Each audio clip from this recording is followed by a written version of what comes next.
Head back home, you penniless, unemployed hag. What's the scam with you tagging along on this trip, gratis? My disappointment in my family was as predictable as ever. Well, I'll give them a taste of their own medicine. While reveling in some solitary moments away from their company, I resolved to take matters into my own hands. Just then, my brother's voice chimed in on the phone. Hey, what's going on, sis? What have you done? My name's Lucy, a 30-year-old office worker, and for the past 3 years, I've been with someone special, Alan. He's a genuine gentleman who not only treats me with kindness but deeply cares for me.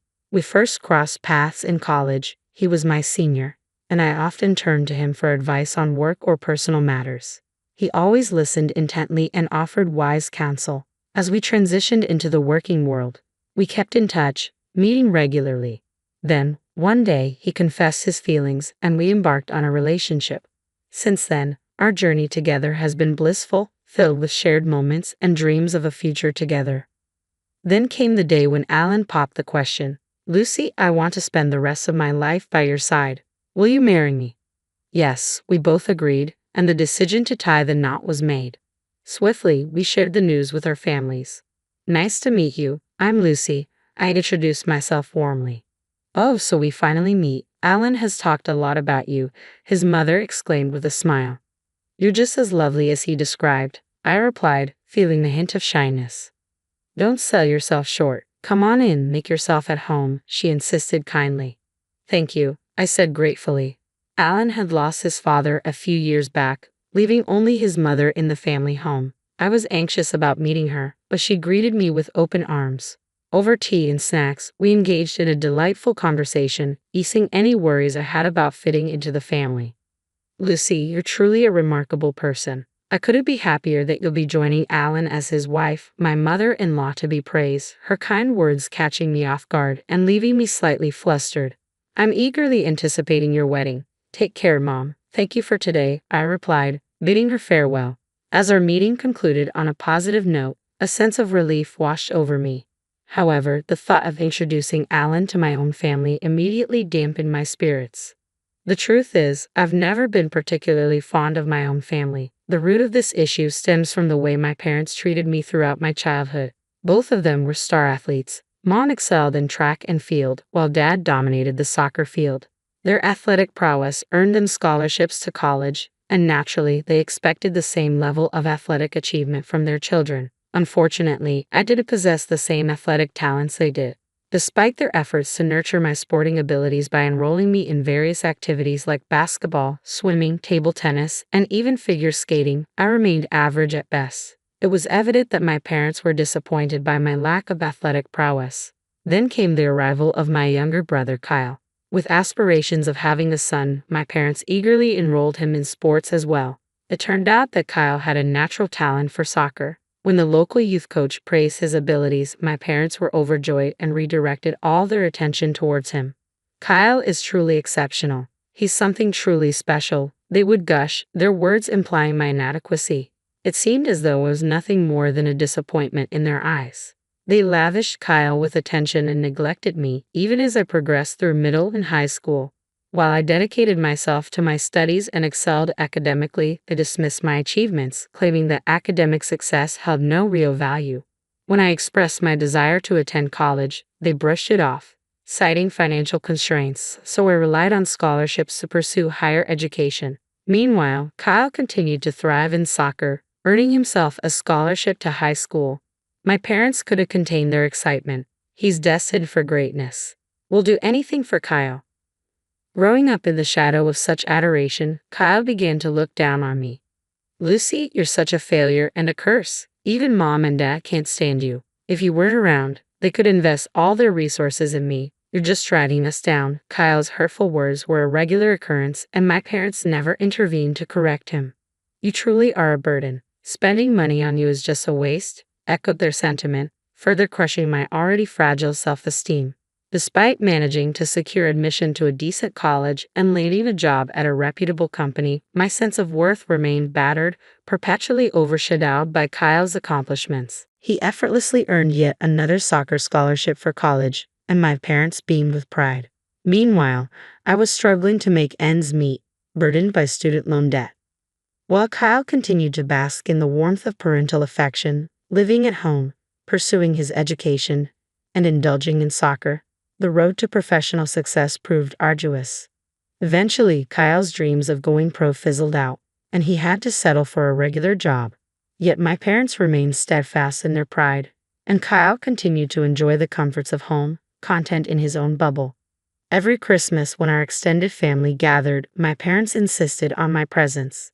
They would introduce me as their disappointing daughter while lavishing praise upon Kyle, their pride and joy. But Lucy is thriving, she has a stable job, relatives would interject. No, Kyle is far more impressive, my parents would dismiss their comments, leaving me disheartened each time. It became a pattern. My family's consistent favoritism towards my brother, their disregard for my achievements. Eventually, I stopped attending these gatherings altogether. I avoided family events and hesitated to introduce my fiancé to them, knowing how they would treat him. Despite being aware of my family's attitude, Alan insisted on a family meeting. So, after years of avoidance, I made the decision to return home. I called my mom to share the news. "What? No, how have you been?" Or "It's been too long." Her response was devoid of warmth or interest, a stark reminder of how little I mattered in their eyes, even after all this time. "It's been years since you reached out. What's the matter now?" My mom's voice came through, devoid of any warmth. Well, I'm getting married, and my fiancé wants to meet the family. Could we arrange that?" I stuttered nervously. "Why bother with all that hassle? Just tie the knot and be done with it." Her response was disappointingly cold. Just as I was processing her words, Kyle's voice cut in. "Mom, who are you talking to?" he inquired. "It's Lucy. She's talking about having a family meeting because she's getting married." "Really? That sounds amusing. I'd love to see who this guy is." "Let's invite them," Kyle chimed in, his tone dripping with sarcasm. "Fine, if Kyle insists," my mom relented, her tone lacking enthusiasm. "All right, you can come for the meeting," she added, a hint of obligation in her voice. After overhearing their conversation, I felt a whirlwind of emotions. Despite their lukewarm invitation, I reasoned that they did express some desire to see me. So, on my next day off, I made the decision to visit my family. "Just be prepared for the worst. They might not treat you well," Alan cautioned me. "Yeah, I understand. But from that brief phone call, it sounds like you have quite the family dynamic," I replied, trying to lighten the mood. "This isn't a laughing matter. I've had my fair share of struggles with them," Alan reminded me solemnly. "I insist on meeting your family before we tie the knot. We'll keep it brief, all right?" I urged Alan as we drove to my family home. Upon arriving, we rang the doorbell, but no one answered. Resorting to my key, I let us in. As we entered the living room, I was taken aback to find my family seated on the sofa. What surprised me even more was the presence of an unfamiliar young woman. Deciding to start with a simple greeting, I spoke up. "Hello, everyone. It's been a while. This is my fiancé, Alan. Pleasure to meet you all." I introduced Alan, prompting my family's gaze to shift towards him. Well, I half expected Lucy to bring home some dull, unremarkable fellow, but you seem all right, Kyle remarked crudely, eliciting an awkward chuckle from Alan. "Kyle, who's the woman next to you?" "Your girlfriend." I couldn't hide my irritation at Kyle for bringing an unexpected guest to our pre-planned family gathering. But Kyle's response caught me off guard. "She's my wife, Mia. We've been living here since we got married." He dropped the bombshell casually. "What? Wife?" My eyes widened in disbelief. "You got married?" I was stunned, the news hitting me like a ton of bricks. "Yeah, last year," Kyle confirmed, seemingly unfazed. I was left speechless, grappling with the realization that my own brother had tied the knot without even informing me. As I tried to process this revelation, my raised voice drew Mom's annoyance. "You're too nosy. It's none of your business if Kyle got married," she snapped, brushing off my concerns. I felt a mix of hurt and betrayal. Dad then turned his attention to Alan, ignoring the tension in the room. "I'm not particularly interested, but what do you do for a living?" "You're marrying Lucy, so it can't be anything impressive, but let's hear it," he remarked bluntly. Alan's calm demeanor contrasted sharply with my rising anger. As I clenched my fists in frustration, Alan gently restrained me, reminding me not to let their words get to me. "I apologize for any rudeness. Here's my card," Alan said, extending his business card to Dad, who initially regarded it with little interest. However, his expression quickly changed.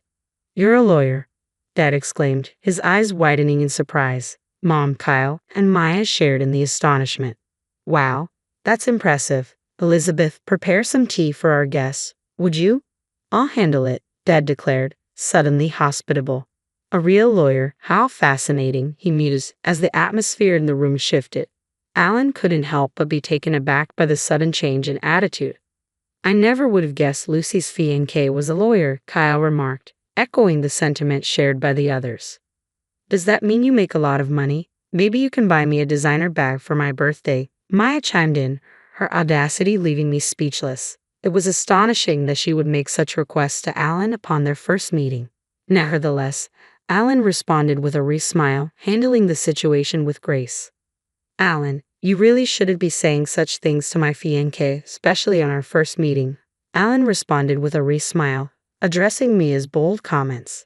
"We're going to be family, so let's try to get along," Mom interjected, attempting to diffuse the tension. However, I couldn't shake off the sense of unease that lingered within me. As the families gathered for a joint meeting, both my parents and Kyle's family exhibited an unusual level of enthusiasm. Even my mother-in-law appeared somewhat taken aback by their fervor. Following the meeting, I took the opportunity to apologize to my mother-in-law, only to discover that Alan had already informed her of the incident. "Don't worry about it," she reassured me with a smile, instantly alleviating my concerns. It was a moment of relief, reaffirming my belief in her genuine kindness. 2 months later, Alan and I exchanged vows, with my previously indifferent family in attendance. Surprisingly, after the wedding, they began reaching out to us more frequently. "Why don't you and Alan join us for dinner sometime? We know this wonderful restaurant," Mom's voice would chirp over the phone. I couldn't shake the suspicion that they were eyeing Alan's money, given his profession as a lawyer. But I wasn't about to fall for their scheme. "We're tied up at the moment, so we can't commit to anything right now. We'll keep you posted when we're available," I replied, keeping my tone neutral. "Sure, we'll be eagerly waiting. We're flexible with our schedule," Mom responded, her enthusiasm palpable. I felt a surge of disgust. It was clear they were more interested in exploiting my marriage to a wealthy man than in building a genuine relationship with me. After maintaining distance for some time, Mom called again a few months later. "When are you and Alan going to join us for dinner, Lucy?" Mom's voice dripped with false sweetness, and I could practically feel her desperation through the phone. "Sorry, Mom, we're pretty swamped," I replied curtly, already contemplating ending the call. But before I could, she dropped a bombshell. "We're planning to celebrate my half-century birthday," she continued, her tone shifting slightly. "After all, your father and I did see you through high school. It wouldn't hurt to show a little gratitude." I could feel her frustration mounting, expecting us to start treating her differently. But deep down, I couldn't deny that she had a point. After all, my parents had supported me until I graduated college, even if I'd paid my own way through it. Perhaps it was time to show a bit of gratitude. As Mom hit the big 5-0, I relented. "All right, count us in for the celebration." "Really? That's fantastic. We're actually planning a family trip, so it'll be perfect for all of us to spend time together." "A family vacation, huh?" I mused, not entirely enthusiastic about the idea. But then I realized it could be an opportunity to enjoy some quality time alone with Alan. When I brought up the idea to Alan, he was on board, so we decided to join the family trip. Mom's reaction was pure excitement. "Could you handle the reservations? I'll send you a bunch of URLs for hotels and plans," Mom requested eagerly. "What?" Mom inundated me with URLs, all pointing to luxury hotels and high-end restaurants. I couldn't help but feel irked by their extravagance, but I reasoned that this might be a one-time indulgence. Reluctantly, I checked out the links and proceeded with the bookings. When I called Mom to confirm the reservations, her joy was palpable. "I can't wait, thank you so much," she exclaimed, brimming with excitement. At last, the long-awaited day for our half-century family vacation had arrived, and our destination was sunny Florida. Excitement filled the air as we boarded the plane, with everyone in high spirits. Both my parents and Kyle, along with his partner, seemed to be thoroughly enjoying themselves. On touchdown, Alan and I made it clear to the family that we intended to explore on our own. Despite their attempts to persuade us to join them for souvenir shopping, we managed to gracefully evade the invitation and set off on our own adventure. We arranged to reconvene for dinner at the upscale restaurant we had reserved. As Alan and I wandered the city, taking in its sights and sounds, time seemed to slip away effortlessly. Eventually, we made our way to the fancy restaurant where our parents and Kyle's family were already waiting. "You're late," Mom chimed in sharply as we approached. "Well, we still have 10 minutes until our reservation," Alan calmly pointed out. Suddenly, their demeanor shifted. "We were talking to you," Mom retorted curtly. "What? Our business is with Alan, not you." Mom's words cut through the air, her tone sharp and dismissive. "Thank you for covering the expenses for this lavish dinner and hotel stay," Dad added, his gratitude directed solely towards Alan. Alan looked bewildered, while Kyle and the others turned their attention to me. "You're finished here, Lucy. You don't deserve any of this. You're nothing but a burden," Kyle spat out angrily. "What are you even talking about?" I tried to reason, but their voices rose in unison. "Get out of here, you jobless loser. You have no place on this trip," they berated me, their words dripping with disdain. Disgusted by my family's treatment, I realized their intentions to exclude me from the beginning. So this is how it's going to be, I thought to myself, feeling a surge of determination. "You'll regret this." Without another word, I leaned in close to Alan and whispered, "Fine, I'll leave now." Our parents and Kyle's family looked smug as they entered the restaurant with Alan, I remarked bitterly. Quickly, I made alternate arrangements. Thankfully, a decent hotel had a last-minute cancellation, so I secured a room and checked in. Settling into a cozy lounge with a picturesque view, I indulged in a cup of coffee to soothe my frayed nerves. It wasn't long before Kyle's call interrupted my moment of peace. "What did you do, Lucy?" "Alan's gone." Kyle's voice sounded frantic. "I have no idea. You know Alan, he's usually clueless but sharp when it counts," I replied, trying to keep my tone steady. "Sure, but this is different. I told him I'm staying at another hotel, so he should join me," Kyle explained. "Whenever you're kidding, Kyle," I retorted, feeling a surge of irritation. Kyle abruptly ended the call, leaving me to ponder the situation. Soon after, Alan appeared at my hotel, a mischievous grin adorning his face. "Did it work? Were they mad?" I asked eagerly. "Yeah, they were furious. They're hopeless," Alan replied, shaking his head in disbelief. "You were going to foot the bill, and they still acted like that," I exclaimed incredulously. Even Alan was taken aback by their behavior. We brushed it off and decided to treat ourselves to a meal at the hotel's fancy restaurant. Returning to our room, we unwound and woke up feeling rejuvenated the next morning. Eager to explore, we embarked on a sightseeing adventure. Wanting to avoid traveling back with our parents, we opted to change our flight to an earlier one. While waiting for our flight, Mom's furious voice pierced through the phone. "Hello, what's going on? I thought you didn't require my assistance," I answered calmly. "What's the meaning of this? Why is the hotel bill due at checkout?" Mom demanded angrily. "That's how I made the reservation. Don't joke around," I replied, trying to maintain composure. "We can't afford $11,000 per person. If you're enjoying luxury, you should cover the expenses. Unless you want to end up in jail," Mom snapped back. "Stop it. You're so arrogant for a parasite," she spat out before ending the call. "You're the one who needs to stop. I had every intention of covering all the expenses for this trip as a gesture of gratitude for all the years you've supported me. But you ruined it by kicking me out," I asserted firmly. "Wait, you were going to pay for everything." Mom's voice wavered with disbelief. "That's exactly what I've been trying to tell you," I affirmed. "There's no way you could afford something like that," Mom countered skeptically. "Don't underestimate me. I work at the headquarters of a major corporation and hold a managerial position. I earn significantly more than Dad and have substantial savings," I explained calmly. "Really?" Mom was left speechless, but at that point, it hardly mattered. I had made my decision to sever ties completely. "I have to board the plane now, so goodbye," I stated, ending the conversation abruptly. "Wait, hold on," I muttered before swiftly ending the call and blocking all their numbers. Fortunately, they were unaware of our address or workplaces, preventing any unexpected visits.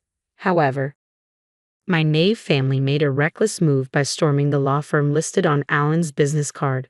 Their disruptive behavior led to chaos, with Kyle even causing damage to office equipment, resulting in their arrest. After indulging in an extravagant family trip, They now face the consequences of their actions, hefty damages and fines to pay. Dad and Kyle were subsequently terminated from their jobs, and now they all struggle to make ends meet with part-time employment, trapped in a cycle of poverty and constant conflict. It's a stark lesson in be what you sow. On the other hand, Alan and I continue to lead a contented life. I'm overjoyed to announce that I'm expecting, and we recently welcomed our beautiful daughter into the world, celebrating the momentous occasion with my supportive mother-in-law.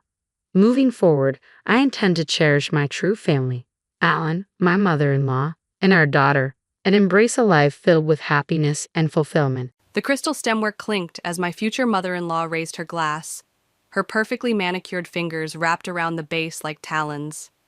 "To family," she announced, her eyes sliding past me as if I were invisible. "And to maintaining our standards. My name is Delilah, and I was about to marry into Boston's elite Sanders family." The engagement ring on my finger felt heavy as I lifted my own glass, forcing a smile that wouldn't crack under pressure. 6 years of climbing the corporate ladder had taught me how to keep my composure, even when I wanted to scream. "The wine is excellent, Elisa," I offered, using my most professional voice, the one that had earned me my senior position at Morgan Stanley by age 29. Yes, it's a 82 Bordeaux. I doubt you've had the pleasure before." Elisa's smile didn't reach her eyes. "Alex, darling, tell everyone about the new yacht club membership." My fiancé Alex squeezed my hand under the table. "Actually, Mom, Delilah and I were thinking of spending that money on—" "Nonsense," Elisa cut in. "The connections you'll make there are invaluable. Speaking of which, have you met Charles and Patricia's daughter? She just returned from finishing school in Switzerland." I took another sip of the admittedly excellent wine, remembering my mother's words from this morning. "Kill them with kindness, honey, and remember who you are." "The yacht club sounds wonderful," I said, surprising everyone at the table, including myself. "I'd love to learn sailing. My firm actually closes quite a few deals on the water." Fletcher, Alex's father, perked up. "You know, that's not a bad point. The Thompson deal last summer was sealed during a regatta." "How resourceful," Elisa said, as if resourceful was a dirty word. She turned to their housekeeper. "Marie, we're ready for the main course." As Marie served the perfectly cooked duck breast, I caught snippets of Elisa's whispered conversation with her friend Barbara at the other end of the table. Not exactly wife material. Can't expect Alex to... These ambitious types. The duck suddenly tasted like sawdust in my mouth. Alex was deep in conversation with his father about the family business, oblivious to the subtle warfare being waged across the fine china and crystal. "Delilah," Elisa called out, her voice honey-sweet with poison. "Tell us about your family. What does your father do again?" "My father passed when I was 12, I replied evenly. "My mother raised me on her own, working as a high school teacher. She's the reason I got a full scholarship to Harvard." "How inspiring," Elisa said, in a tone that suggested it was anything but. It must have been quite an adjustment, coming from such humble beginnings. Before I could respond, Alex jumped in. "Mom, Delilah's one of the youngest senior advisors in her firm's history. She—" Yes, very impressive," Elisa waved her hand dismissively. "But running a household requires different skills entirely. Speaking of which, Barbara, how is your daughter's wedding planning coming along?" I excused myself to the powder room, needing a moment to breathe. The marble countertop was cool under my palms as I leaned forward, studying my reflection in the gilt-edged mirror. My mother's features stared back at me, the same determined set of the jaw, the same fire in our eyes. I heard what Elisa said. A voice came from behind me. It was Fletcher, waiting in the hallway as I emerged. "Don't let her get to you. She was the same way with my sister's husband at first. Now they're thick as thieves." "Thank you, Fletcher, but I don't need—" "What you need," he interrupted gently, "is to understand that Elisa's greatest weakness is her pride. She thinks she's protecting the family legacy. Prove her wrong, and you'll earn her respect." I straightened my shoulders, a plan already forming in my mind. "The family business? I've heard there have been some concerns about the quarterly reports." Fletcher's eyebrows rose slightly. "You've done your homework." I always do my homework. It's how I got here from those humble beginnings. He smiled, the first genuine smile I'd seen all evening. Come to my office tomorrow. There are some numbers I'd like you to look at. Walking back to the dining room, I heard Elisa's voice floating through the open door. Just don't see it lasting. These marriages across social classes never do. I paused, my hand on the doorframe. In that moment, I made a decision. I wouldn't fight Elisa's fire with fire. Instead, I would do what I did best: observe, analyze, and execute.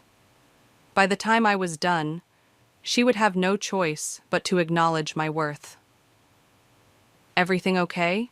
Alex asked as I slid back into my seat. I smiled, genuine this time. Perfect. Actually, Fletcher just invited me to review some business documents tomorrow. I hope you don't mind if I stop by the office. Across the table, Elisa's fork clattered against her plate. The game was on. Fletcher's office smelled of leather and old money, with wood-paneled walls that had witnessed decades of deals and decisions. I settled into one of the visitor chairs, accepting the coffee his assistant had brought in.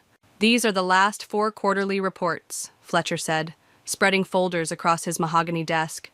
The numbers look fine at first glance, but something feels off. I opened the first folder, my financial advisor instincts kicking in. Mind if I take notes? Please do. Alex speaks highly of your analytical skills. Speaking of Alex, he chose that moment to pop his head in. Dad, Mom's looking for— Oh, hey babe, you're here early. Just getting started, I said, already immersed in the columns of figures. Want to join us? He stepped in, closing the door behind him. Actually, I should warn you, Mom's not thrilled about this. She cornered me this morning, saying we shouldn't involve outsiders in family business. I invited her, Fletcher said firmly. And last I checked, I'm still CEO. I held up a hand, frowning at a particular line item. These operational costs seem inflated compared to industry standards. Who oversees this department? That would be Corey, our CFO, Alex replied, leaning over my shoulder. He's been with us forever. Mom practically considers him family. I made another note. And these vendor contracts? They're all through the same intermediary company? Fletcher's brow furrowed. Yes, Corey consolidated our supply chain last year. Said it would improve efficiency. Mind if I cross-reference these with market rates? I was already pulling up databases on my laptop. The numbers weren't adding up, but I needed more evidence before voicing my suspicions. A sharp knock interrupted us. Elisa burst in, perfectly coiffed even at 9 a.m. Fletcher, darling, I need you to— Oh. Her smile froze when she saw me. I wasn't aware we were having a family meeting. Just reviewing some reports, I said pleasantly, not looking up from my screen. These numbers are fascinating. I'm sure they are, she said coldly. Alex, the country club called. The membership committee is meeting today. Can't make it, Mom. I'm needed here. But, actually, I interrupted, turning my laptop around. You might want to see this, Elisa. These vendor markups are significantly above market rate. Has anyone audited these contracts? Corey handles all that, she dismissed. He's been managing our finances for 15 years. 15 years is a long time to go without fresh eyes, I murmured, pulling up another spreadsheet. Look at this pattern in the operational expenses. Despite herself, Elisa moved closer, peering at the screen. What pattern? These spikes in costs always occur right after major contract renewals, but there's no corresponding increase in output or revenue. Fletcher leaned forward. Are you suggesting— I'm not suggesting anything yet, I said carefully. But I'd like to dig deeper, if you'll let me. Absolutely not, Elisa snapped. Corey is family. I won't have some outsider coming in and— Mom, Alex cut in, his voice sharp. Look at the numbers. A tense silence filled the room. I could practically see the gears turning in Elisa's head as she struggled between her instinct to dismiss me and her business acumen. Fine, she finally said. But I want to be kept informed of everything you find. Of course, I agreed smoothly. I'll need access to the complete financial records for the past 5 years and any correspondence related to these vendor contracts. I'll have IT set you up, Fletcher said, reaching for his phone. Wait, Alex said suddenly. Maybe we should keep this quiet for now. If there really is something wrong. I nodded. Agreed. The fewer people who know I'm looking into this, the better. I still think this is unnecessary, Elisa protested, but I could hear the uncertainty creeping into her voice. Better unnecessary than sorry, I replied, meeting her eyes. Unless you'd prefer I walk away and leave these discrepancies unexplored? She held my gaze for a long moment before turning to Fletcher. Keep me updated. With that, she swept out of the office, her heels clicking against the hardwood floor. Well, Fletcher said, breaking the silence. That went better than expected. Alex squeezed my shoulder. You okay? I'm fine, I said, already back to scanning the reports. But something's definitely wrong here. These numbers don't lie. What's your next step? Fletcher asked. I closed my laptop, my mind racing with possibilities. I need to talk to your accounting team, separately, and without Corey knowing. I'll arrange it, Fletcher said. But be careful. If what you're suggesting is true, I know. I gathered my things, trying to ignore the knot forming in my stomach. Trust me, I know exactly what I'm doing. As I left the office, I caught a glimpse of Corey through his open door, laughing on the phone. He waved cheerfully as I passed. I waved back, my smile not reaching my eyes. The game had just gotten a lot more interesting and a lot more dangerous. Holy shit, Serena whispered, staring at the spreadsheets spread across my dining room table. This is like Enron-level sketchy. I poured us both another glass of wine. I know. Look at this transaction from last March. I pointed to a highlighted row. $1 million equipment purchase that doesn't show up anywhere in the inventory. And these shell companies? Serena adjusted her glasses, squinting at my laptop screen. All registered in the Cayman Islands, all established within the last 5 years. Having my best friend as a forensic accountant was proving invaluable. We'd been poring over the Sanders Company records for hours, and the picture getting clearer wasn't pretty. My phone buzzed. Alex. Mom asking questions about why you're accessing old records. Everything okay? Your future mother-in-law is getting antsy, I told Serena, typing a quick response. Just being thorough, have something to show you tomorrow. Serena leaned back, running her hands through her curly hair. Delilah, this is bigger than just cooking the books. These transactions, someone's been systematically siphoning money through fake vendors. And guess who oversees all vendor relationships? Corey, we said in unison. My phone buzzed again. This time it was Fletcher. Corey asked about your investigation. Said Elisa mentioned it. Be careful. Damn it, I muttered. So much for keeping this quiet. Serena gathered her papers into neat piles. You need to move fast. Once people like this know they're being investigated, they start covering their tracks, I finished. Or worse. A knock at my door made us both jump. I checked the peephole and relaxed. It's just Alex. He looked stressed as he entered, loosening his tie. Mom's on the warpath. She cornered me after dinner with Corey, demanding to know what you're finding. Perfect timing, I said, pulling him to the dining room. Serena, show him. For the next 20 minutes, we walked Alex through our discoveries. With each revelation, his face grew darker. That son of a bitch, he finally said, slumping in a chair. Mom treats him like family, and all this time... We need proof that's absolutely bulletproof, Serena said. No offense, but your mother seems like the type who won't believe it unless it's undeniable. None taken, Alex sighed. You should have heard her at dinner. Corey would never, and that girl is just trying to cause trouble. I pulled up another file. What about this? A wire transfer to a private account in Grand Cayman, authorized by Corey, dated 3 weeks ago. Serena leaned in. Can you trace where it went? Working on it, but look at the amount. $250,000. Same as the consulting fee listed in last month's expenses. Alex's phone chimed. His face went pale as he read the message. Corey just called an emergency board meeting for tomorrow morning. Says he has concerns about unauthorized access to sensitive documents. He's making his move, Serena said, trying to discredit you before you can expose him. I was already gathering the most damning evidence into a separate folder.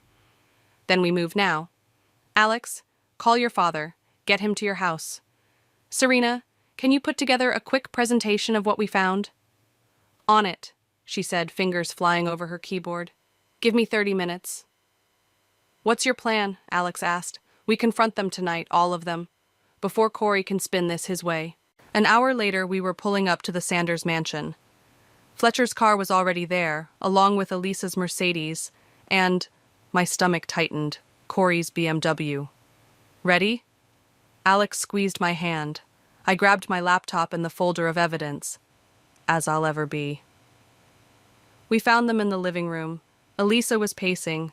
Fletcher looked grim, and Corey was smiling like a cat who'd caught a canary. Ah, Delilah, he said smoothly. I was just explaining to Elisa my concerns about your unauthorized investigation. Funny, I replied, setting up my laptop. I was about to share my concerns about your unauthorized wire transfers. His smile flickered. Elisa stopped pacing. What wire transfers? Mom, sit down, Alex said firmly. You need to see this. For the next 20 minutes, we laid out everything. The fake vendors, the inflated costs, the offshore accounts. With each revelation, Corey's smile grew more strained, while Elisa's face went from skeptical to shocked to furious. This is absurd, Corey finally sputtered. These accusations are backed up by evidence, I cut in, pulling out my final document. Including this email from your private account to your contact at the bank in Grand Cayman, discussing how to structure the transfers to avoid detection. The room went deadly quiet. Then Fletcher spoke, his voice like ice. Corey, I think you should leave. Now. The police will be in touch. As security escorted him out, I caught Elisa staring at me, her expression unreadable. The real test was just beginning. The Sanders family lawyer, Jasper, arrived at dawn. We'd been up all night, combing through files and securing digital evidence. Elisa hadn't said a word to me since Corey's exit, but I could feel her eyes following my every move. The police have been notified, Jasper announced, setting his briefcase on the dining room table. But Corey's already gone. His house is empty. Empty? Fletcher's coffee cup clattered against its saucer. What do you mean, empty? I mean cleaned out. He must have been preparing for this possibility. I trusted him, Elisa whispered, her first words in hours. I let him into our home, our business, our lives. Alex touched her shoulder. Mom, we all did. Not all of us, she snapped, turning to me. You saw it right away, didn't you? Was this your plan all along, to prove how foolish I've been? Elisa, I said carefully. I saw it because it's my job to see these things. That's all. The question now, Jasper interrupted, is how we proceed. The company's reputation. A sharp knock at the door cut him off. 2 police detectives entered, led by the housekeeper. Mrs. Sanders? The female detective showed her badge.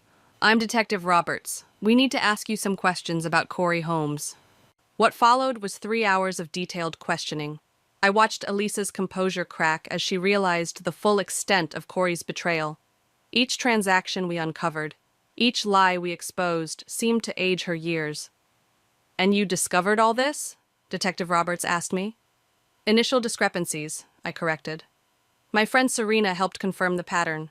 She's a forensic accountant. We'll need to speak with her, the male detective said, making notes. And get copies of everything you found. Jasper stepped in. I'll handle that. We want full cooperation with the investigation. What about the press? Fletcher asked. This will get out. Get ahead of it, I suggested. Everyone turned to look at me. Release a statement. The family discovered financial irregularities, investigated, and immediately reported them. Show strength and transparency. She's right, Jasper said. I can have a statement ready within the hour. No, Elisa stood up. I'll make the statement. I trusted him. I vouched for him. This is my responsibility. Alex started to protest, but I caught his arm. Let her. The detectives left with copies of our evidence.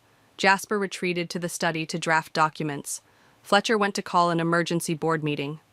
I need air, Elisa announced suddenly, heading for the garden. After a moment's hesitation, I followed. I found her by the rose bushes she'd proudly shown off at my first visit to the house. She didn't turn around as I approached. "You must be enjoying this," she said quietly. "Why would I enjoy watching my future mother-in-law in pain?" She laughed bitterly. "Because I've been horrible to you. Because I dismissed you, judged you, tried to push you away." "True," I admitted. "But that's not why I did this." "Then why?" She finally turned to face me. "Because it was the right thing to do. Because this company will be part of my family too. Because despite what you think of me, I care about protecting what matters to Alex." "And to me?" Her voice cracked. "What do you think matters to me?" "Legacy," I said simply. "Pride, family, the same things that matter to me." A long silence stretched between us, broken only by the distant sound of traffic. "I have to make a statement to the press," she finally said. "Tell everyone how blind I've been." "No," I corrected. "You have to tell them how strong you are, how you won't let anyone betray this family's trust, how you're going to make this right." She studied me for a long moment. "Help me write it?" Before I could answer, Alex burst into the garden. "Corey just called the office. He's threatening to go to the media with dirt on the family unless we drop the charges." "What dirt?" Elisa demanded. "He wouldn't say, just that he's been keeping records of everything for years." I saw the fear flash across Elisa's face, quickly replaced by anger. "That snake. After everything we did for him." "What do you want to do?" I asked her directly. She straightened her shoulders, and for the first time, I saw the steel that had helped her build this empire. "We fight. We tell the truth before he can spin his lies. Will you help me?" "Of course," I said. Alex looked between us, surprised by this sudden alliance. "Good," Elisa said, already walking back to the house, "because if he wants a war, we'll give him one." "And Delilah?" She paused at the door. "Thank you for protecting our family." "Our family." The words hung in the air as we followed her inside, ready to face whatever storm was coming. The newsroom lights were blinding, but Elisa didn't flinch. We'd spent hours preparing for this moment, rehearsing her statement until every word was perfect. "The Sanders Group has always stood for integrity," she began, her voice steady. "When we discovered financial irregularities, we took immediate action." I watched from the wings with Alex and Fletcher as she delivered the statement we'd crafted. No denials, no excuses, just strength and accountability. My phone buzzed. A text from Serena. "Turn on Channel 7 now." I pulled out my tablet and opened the live stream. There was Corey on a rival network speaking to a reporter. "Alex," I whispered urgently, showing him the screen. His face darkened as Corey's words became clear. "Systematic corruption within the Sanders family," Corey was saying. "Elisa Sanders personally approved numerous questionable transactions." Fletcher saw it too. "That lying bastard." "Wait," I said, noticing something. "Look at the documents he's holding up. Those signatures." Elisa was wrapping up her statement when we hurried her off stage. In the green room, I pulled up the competing broadcast. "He's forged your signatures," I explained, zooming in on the documents. "But he made a mistake. Look at the dates." Elisa leaned closer. "July 15th, 2022, but I was in France," Alex finished. "Mom, you were at my cousin's wedding. We have photos, videos, dozens of witnesses." "Get me Jasper," Elisa snapped, already pulling out her phone. "And call the FBI. This isn't just theft anymore, it's forgery and fraud." The next few hours were a blur of lawyers, federal agents, and reporters. By evening, we were back at the Sanders mansion, watching the news coverage unfold. "Sources say former CFO Corey Holmes may have falsified documents," the anchor was saying when the doorbell rang. Marie showed in Detective Roberts, looking grimmer than before. "Mrs. Sanders, we found something you need to see." She laid out a series of photographs on the coffee table. They showed Corey meeting with known criminals, dating back years. "This goes beyond corporate fraud," she explained. "We believe Mr. Holmes has connections to organized crime. The FBI is taking over the investigation." Elisa sank into her chair. "All these years, right under my nose." "Mom, don't," Alex started, but she held up her hand. No, I need to face this. My pride, my certainty that I could never be fooled. That's what allowed this to happen. Mrs. Sanders, Detective Roberts said gently, you're not the first person to be deceived by someone they trusted. But right now, we need to know if you've received any threats.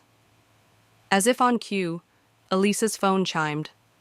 Her face went pale as she read the message. What is it? Fletcher demanded. Corey, she whispered. He says if we don't withdraw our accusations by midnight, he'll release everything. Says we don't know what he's really capable of. That's it, Detective Roberts said, already on her radio. We're putting a protective detail on your family. No, Elisa protested. I won't be intimidated in my own home. Actually, I said slowly, an idea forming, maybe we should let him think he's won.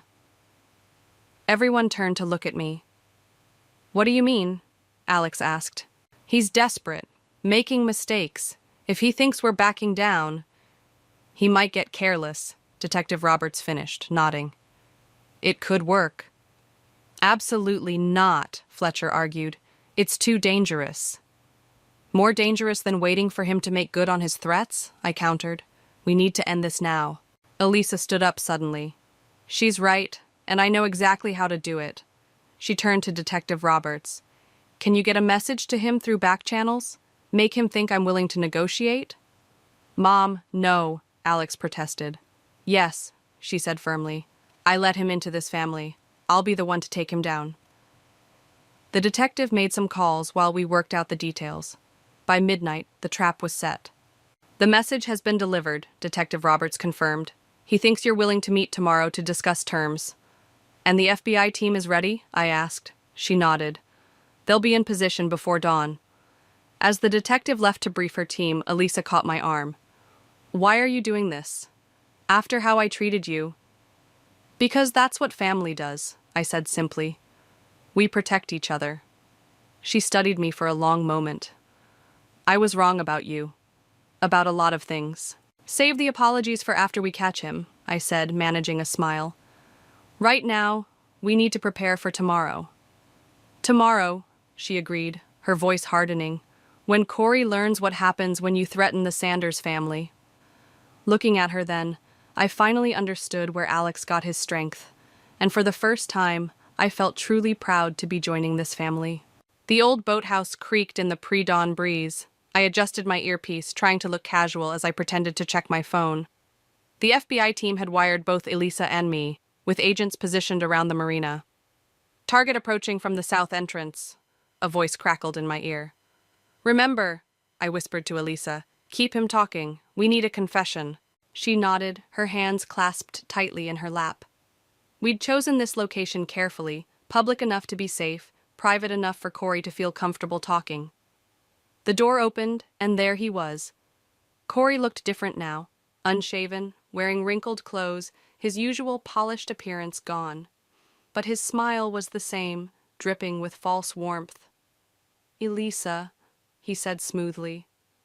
And Delilah, I should have known you'd be here. Sit down, Corey, Elisa said coldly.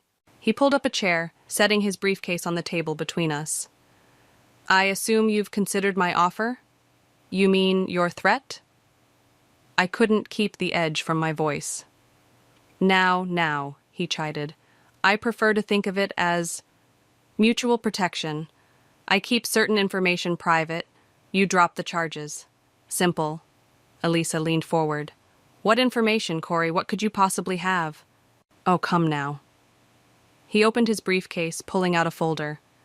Let's start with the Winston deal from 2019. Those signatures you backdated. I never backdated anything, Elisa snapped. Really? He slid a document across the table. Because I have proof suggesting otherwise, and that's just the beginning. I studied the paper, fighting back a smile. The signature was clearly forged, and not even well. These are fake, I said flatly. Prove it. His smile widened. But while you're trying, the media will have a field day. The great Sanders family, caught in a web of fraud and corruption. Your reputation will be destroyed before you can prove anything. Like you destroyed our trust? Elisa's voice shook with real emotion. I treated you like family. Family? He laughed harshly. You treated me like a servant who got above his station.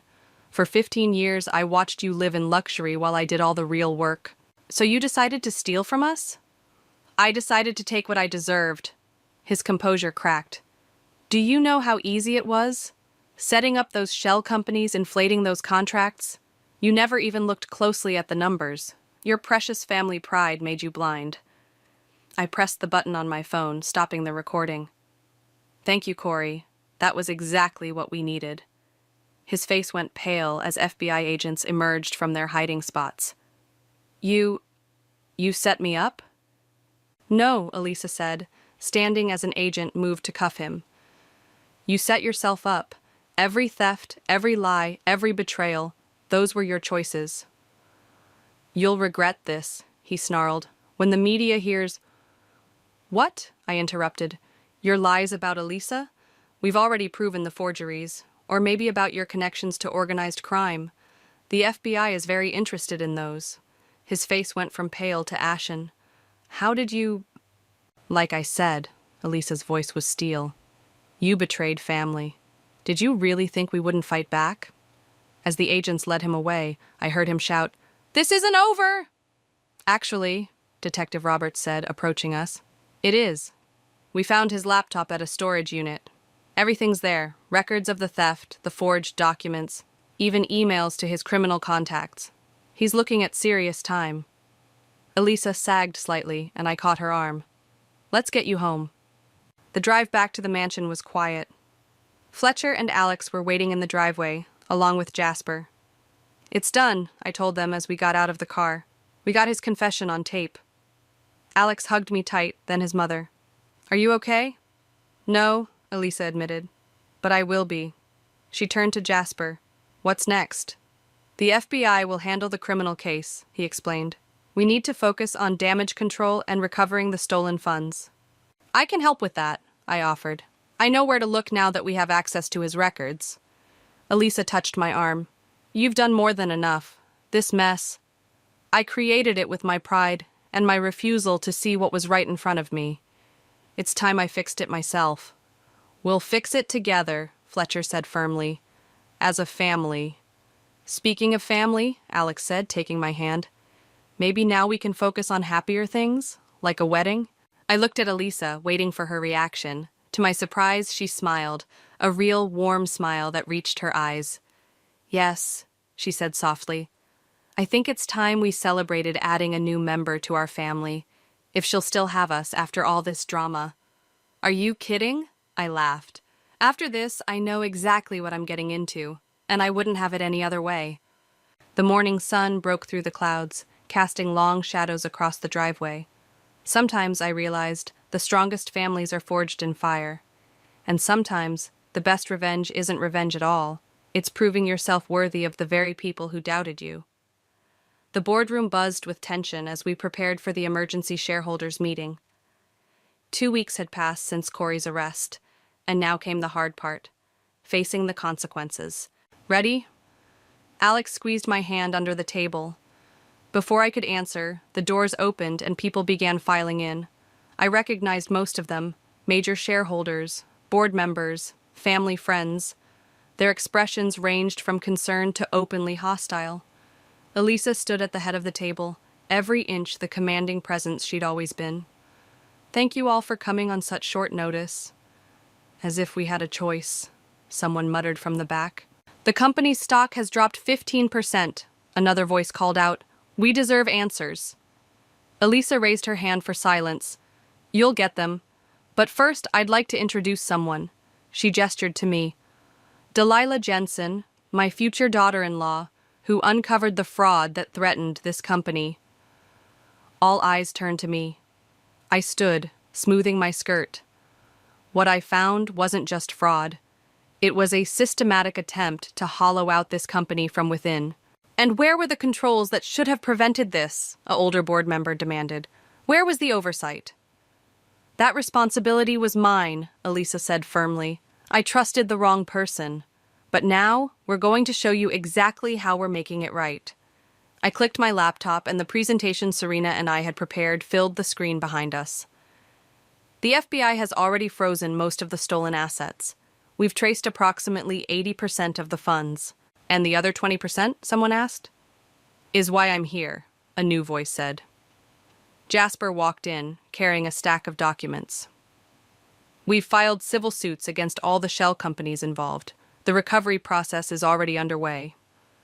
For the next hour, we laid out our recovery plan in detail. With each slide, each explanation, I could feel the mood in the room shifting from anger to cautious optimism. But the real question, Elisa continued, is how we prevent this from ever happening again, which is why I'm proposing a new oversight committee. Murmurs filled the room as she outlined the structure: independent auditors, regular reviews, transparent reporting. And who will lead this committee? A shareholder asked. I will, I said, standing again. With the board's approval, of course. The room erupted in discussion. I caught fragments of conversations. But she's not even family yet. Found the fraud in the first place. Fresh perspective might be exactly... Fletcher stood up. I moved to vote on the proposal. Seconded, Alex called out. The next few minutes were tense as the votes were counted. I felt Elisa's hand on my shoulder, surprising me with its warmth. The motion passes, Jasper announced, with 78% in favor. The relief in the room was palpable. As people began to file out, many stopped to shake my hand or offer congratulations. Well done, Fletcher said, clapping me on the back. Both of you. Elisa was speaking with the last few board members when her assistant rushed in, looking pale. Ma'am, you need to see this. Corey's wife is on the news. We crowded around a tablet, watching the live broadcast. Margaret, Corey's wife of 20 years, was speaking through tears. The Sanders family destroyed my husband. Their greed, their manipulation. Turn it off, Elisa said sharply. No, I countered. We need to hear this. They're trying to pin everything on him, but the truth will come out. Alex swore under his breath. She's trying to spin it. Let her try, I said, already pulling out my phone. Jasper, release the evidence packets to the media. All of them. That's everything we have, he warned. Exactly. Total transparency. Let the public see the truth. Elisa nodded slowly. Do it. Within hours, the story had shifted. News channels were running segments showing the evidence trail, the forged documents, the offshore accounts. Margaret's accusations were buried under an avalanche of facts. I never thought I'd say this, Elisa said as we watched the coverage from her office. But I'm grateful you didn't listen to me when I tried to push you away. Funny how things work out, I replied, accepting the glass of whiskey she offered. You know, she said, settling into her chair, I always thought protecting this family meant keeping outsiders at bay. I never considered that sometimes protection comes from letting the right people in. A knock at the door interrupted us. Alex entered, grinning. Just got word from the FBI. They found the rest of the money. All of it. Really? Elisa brightened. Really. And there's more. Corey's agreed to plead guilty. No trial, no more media circus. I raised my glass. To justice? To family, Elisa corrected, touching her glass to mine. And to the daughter-in-law who taught me what that really means. Looking at her then, I realized we'd both won something more valuable than any corporate victory. We'd found understanding, respect, and maybe even love. The sun was setting over Boston, casting long shadows through the office windows, and for the first time since this all began, I felt completely at peace. Something old, something new, my mother said, adjusting my veil in the bridal suite. Something borrowed, something blue. The old is Grandma's pearls, Serena counted off on her fingers. The new is the dress. The blue is the sapphire bracelet from Alex. And the borrowed? I asked, smoothing my dress. The door opened and Elisa stepped in, holding a small velvet box. This, if you'll accept it. Inside was a delicate diamond hair clip that caught the light like captured stars.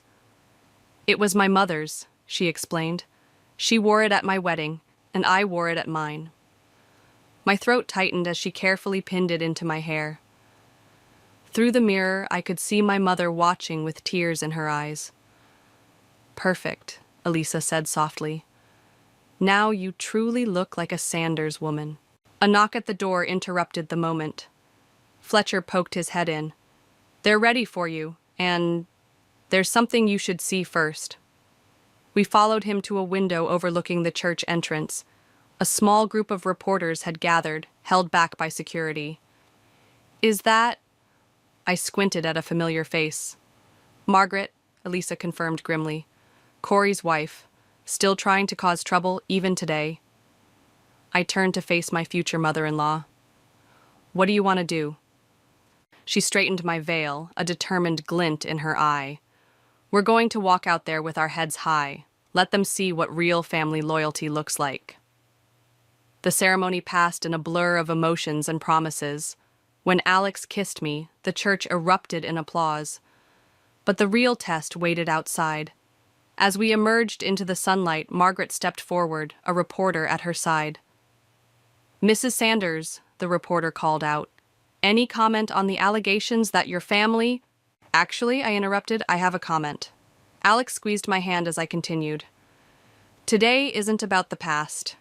It's about family, all kinds of family, the ones we're born into and the ones we choose." "But the accusations," Margaret started. "Are over," Elisa cut in, stepping to my side. "Just like your husband's attempts to destroy what we've built. Now, if you'll excuse us, we have a celebration to attend." At the reception, Fletcher clinked his glass for attention. "A toast to the newest member of our family. Delilah, when you first came into our lives, we thought we were gaining a daughter. Instead, we gained something far more valuable, a protector, a truth-teller, and a reminder that real strength isn't about keeping people out, but letting the right ones in." "Hear, hear," the crowd raised their glasses. Later, during the father-daughter dance, my mom appeared at my shoulder. "May I cut in?" As we swayed to the music, she whispered, "Remember when you called me, terrified about meeting his family? Look at you now." I glanced across the room where Elisa was showing my aunt photos on her phone, both of them laughing. "Things change. People change," my mother corrected, "when they're brave enough to let themselves." The evening wound down, and Alex and I prepared to leave for our honeymoon. But first, Elisa pulled me aside. "I have something for you," she said, handing me an envelope. Inside was a contract making me full partner in the family business, backdated to the day I exposed Corey's fraud. "I don't understand," I said. "The oversight committee position was just the beginning. You proved yourself not just capable, but essential. The board voted unanimously." "Even you?" I couldn't help asking. She smiled, the warm, genuine smile that had become increasingly familiar. "Especially me. You taught me something valuable, Delilah. True power isn't about control, it's about trust." "Thank you," I whispered, hugging her impulsively. "No," she said firmly. "Thank you. For saving our company, our family name, and—" she paused. "For showing me I could be wrong about someone in the best possible way." As Alex and I drove away, rice still falling from our clothes, I thought about power, pride, and the unexpected ways life teaches us lessons. I'd come into this family wanting revenge against a woman who judged me, but I'd found something better: understanding, respect, and a place where I truly belonged. "Happy?" Alex asked, taking my hand. Through the rearview mirror, I could see our families waving goodbye. My mother and Elisa standing side by side, Fletcher with his arm around them both, Serena throwing one last handful of rice. "More than happy," I replied. "I'm home." The city lights of Boston twinkled around us as we drove toward our future, and I realized that sometimes the sweetest revenge isn't revenge at all. It's proving that love, truth, and family are stronger than any prejudice or pride. And sometimes the greatest victory isn't in defeating your enemies, but in turning them into family. The first time I heard my mother-in-law call me a gold digger, I was standing outside her study with a tray of freshly brewed jasmine tea. The door was slightly ajar, and her words cut through the air like ice. "That girl is nothing but a social climber!" Geeta's voice dripped with disdain. "Did you see how she fumbled with the chopsticks at dinner? Embarrassing. My son could have married anyone, and he chose her." My hands trembled. nearly spilling the delicate porcelain cups. I'm Sabrina, and 6 months ago, I married into the prestigious Patel family. Coming from a modest background where my parents worked multiple jobs to put me through college, I thought marrying Dawson would be my fairy tale ending. Instead, it became the beginning of a nightmare I never saw coming. "Darling, are you all right?" Dawson's warm hand touched my shoulder, making me jump. The tea sloshed dangerously close to the rim. "You look pale." "I'm fine," I forced a smile, steadying the tray. "Just bringing your mother her afternoon tea." "Let me." He reached for the tray, but I pulled back. "No, I want to do this. It's important to me." What I didn't say was that each small gesture was another attempt to win Geeta's approval, another brick in the wall of acceptance I was desperately trying to build. I knocked on the study door, interrupting what sounded like a heated conversation between Geeta and her brother Stuart. The room fell silent. "Come in," Geeta called out, her voice suddenly honey-sweet. I entered, placing the tray on her mahogany desk. "I thought you might enjoy some jasmine tea, Mother." Stuart smiled warmly at me, but Geeta barely glanced up from her papers. "Just leave it there. And Sabrina? Next time, bring the blue porcelain set. This one is common." My cheeks burned. The set I'd chosen was a wedding gift from my parents. "Actually, I quite like this set," Stuart interjected, picking up a cup. "It has character. Not everything needs to be inherited or expensive to have value." Geeta's lips tightened into a thin line. "Well, brother, we'll have to agree to disagree on that." As I turned to leave, I caught a glimpse of the papers on her desk. Something about estate shares and signatures. Stuart noticed my glance and quickly shuffled the papers together. Later that evening, I found myself in our kitchen, aggressively chopping vegetables for dinner, when Dawson's sister Nicole wandered in. "Don't take it personally," she said, hopping onto a counter. "Mom's like that with everyone at first." 3 years of dating and 6 months of marriage isn't at first, Nicole." She shrugged. "Look at the bright side. At least you're not at the country club functions yet. That's where she really puts on a show." "What do you mean?" "Oh, you'll see. There's one next week. Mom's already telling everyone how you're adjusting to our lifestyle." Nicole's phone buzzed, and she jumped down. "Just wear something conservative, and maybe practice with those chopsticks." I slammed the knife down. "I grew up using a fork. There's nothing wrong with that." "Of course not." Nicole patted my arm. "But in this family, everything is about appearance. You'll learn." That night, lying in bed beside Dawson, I couldn't shake the feeling of being an outsider. Our 3-year-old daughter Sadie was sleeping peacefully in the next room, blissfully unaware of the social warfare happening around her. "You're tossing and turning," Dawson murmured, pulling me closer. "I overheard your mother today," I admitted. "She called me a gold digger." Dawson sighed. "Mom's just traditional. She'll come around." "Traditional? Dawson, she actively despises me. And what was that meeting with Stuart about? I saw estate papers." "Business stuff," he cut me off. "Nothing for you to worry about." But there was something in his tone that made me worry more. I'd seen that look before, when he was hiding something significant. Just then, Sadie's cry pierced the night. I started to get up, but Dawson stopped me. "I'll go. You rest." As I watched him leave, I caught sight of my reflection in the bedroom mirror. The woman staring back at me looked lost, uncertain. Everything Geeta probably saw when she looked at me. But underneath that uncertainty, I felt something else stirring. Determination. I picked up my phone and texted my neighbor and friend Jillian. "Need to talk. Tomorrow?" Her response was immediate. Wine and sympathy coming right up. I put my phone down and closed my eyes, but sleep wouldn't come. Instead, I kept hearing fragments of Geeta's conversation with Stuart. "We need to clean this up before the shares meeting." Something wasn't right in this perfect family, and for Sadie's sake, I needed to figure out what. If Geeta wanted to play games, she'd learn that this common daughter-in-law could play them too. Little did I know, My decision to fight back would unravel secrets that would shake the Patel family to its core. "You need to document everything," Jillian said, pouring me another glass of wine. We sat on her back porch, watching our kids play in the yard. Every snide comment, every backhanded compliment, write it all down. I watched Sadie chasing butterflies with Jillian's son. What good would that do? Trust me, I learned this during my divorce. People like your mother-in-law count on others being too polite to call them out. They rely on gaslighting, making you question your own memories. The afternoon sun caught my wedding ring, and I twisted it nervously. Dawson thinks I'm being oversensitive. Of course he does, Jillian scoffed.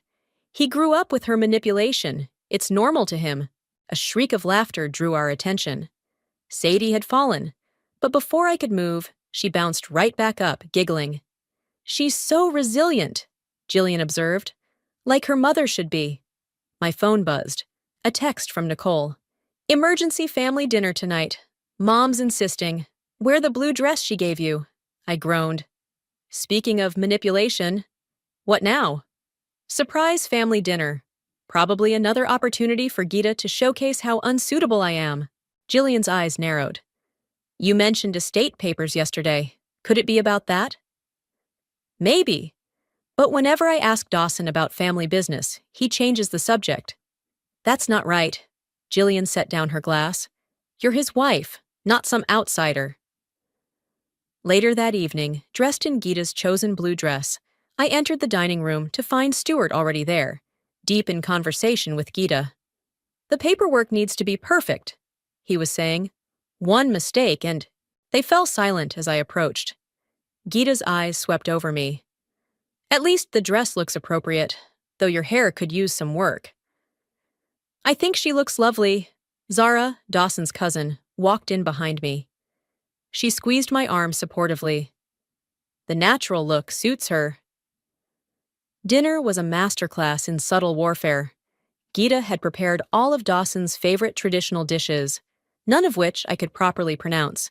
Sabrina, Gita called out sweetly, would you like me to show you how to make these properly sometime? I know your background didn't expose you to such cuisine. Before I could respond, Nicole jumped in. Mom, Sabrina makes amazing food. Her lasagna last week was incredible. Yes, well, Gita smiled tightly. I suppose some people prefer simpler dishes. I gripped my fork harder, remembering Jillian's advice about documentation. If only I could record these conversations, prove I wasn't imagining the constant belittling. Actually, Dawson spoke up, I have an announcement. He reached for my hand under the table. Sabrina and I are thinking of renovating the East Wing for Sadie's playroom. The silence was deafening. The East Wing was Gita's domain. Absolutely not. Gita's voice was steel. That wing has been in the family for generations. We don't need children's toys destroying its character. Mother, it's our house too. Is it? Stuart interrupted, exchanging a loaded look with Gita. Perhaps we should discuss the ownership structure at the shares meeting next week. My head snapped up. What shares meeting? Family business. Gita waved dismissively. Nothing that concerns you. After dinner, I found myself alone in the kitchen with Zara, who was helping me load the dishwasher. You know, she said quietly, you should pay attention to those meetings they keep mentioning. Something's not right. What do you mean? She glanced around before continuing. Let's just say Aunt Gita's been making some interesting moves lately. The estate's ownership isn't as straightforward as everyone thinks. Before she could elaborate, Nicole burst in. Mom's looking for you, Zara. As Zara left, Nicole lingered. Sorry about dinner. Mom's just protective of the family legacy. Protective or possessive? I asked. Nicole's expression flickered. Just be careful, okay? Mom always gets what she wants. Always. That night, I couldn't sleep. Dawson's soft breathing beside me did nothing to calm my racing thoughts.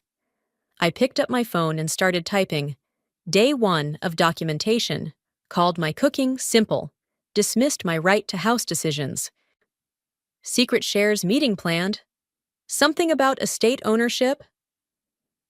I stared at the notes, feeling ridiculous yet vindicated. But was written documentation enough?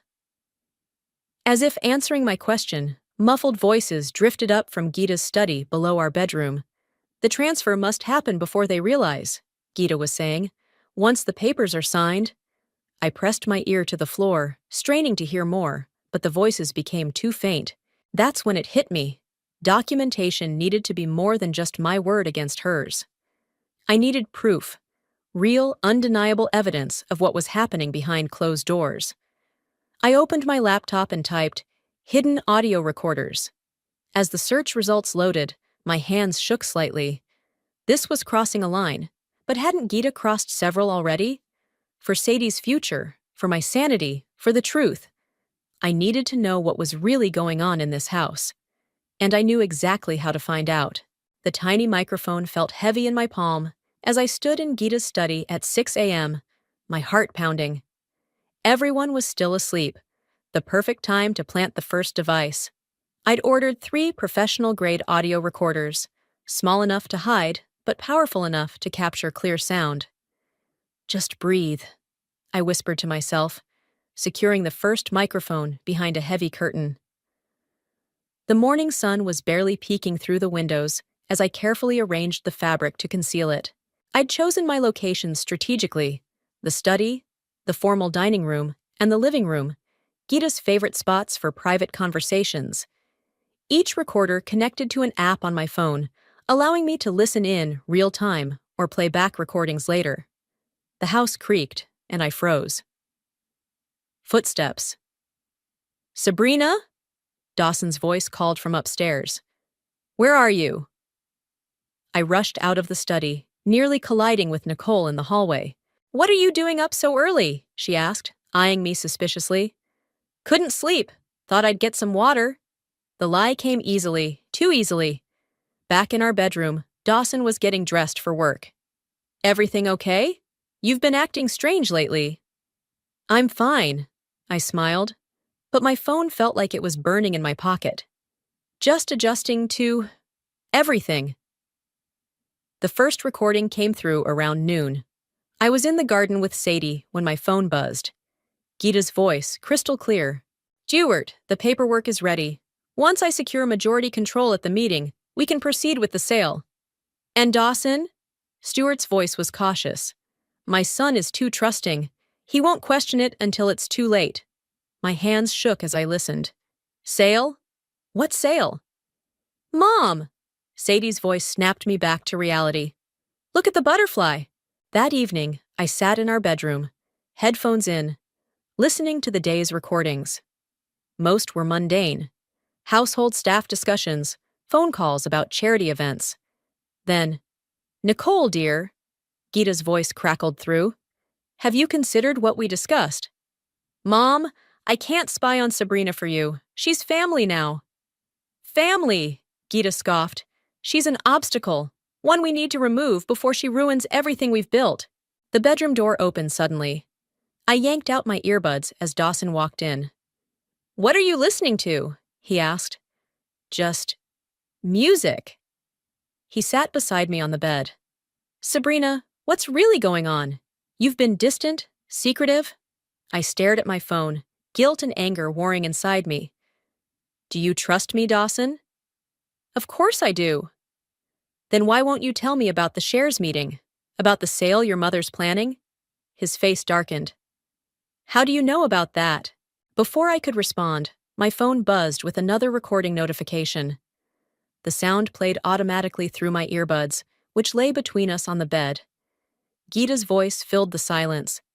"Once we sell the estate, that girl and her brat won't have any claim to our family's legacy." Dawson snatched the earbuds. "Are you recording my mother?" I had to know the truth. I grabbed my phone before he could take it. "She's planning something, Dawson. Something that affects all of us, including Sadie." "By spying? This is illegal, Sabrina." "What's illegal is your mother trying to sell our home without consulting us. We live here too. Sadie's growing up here." He ran his hands through his hair, pacing.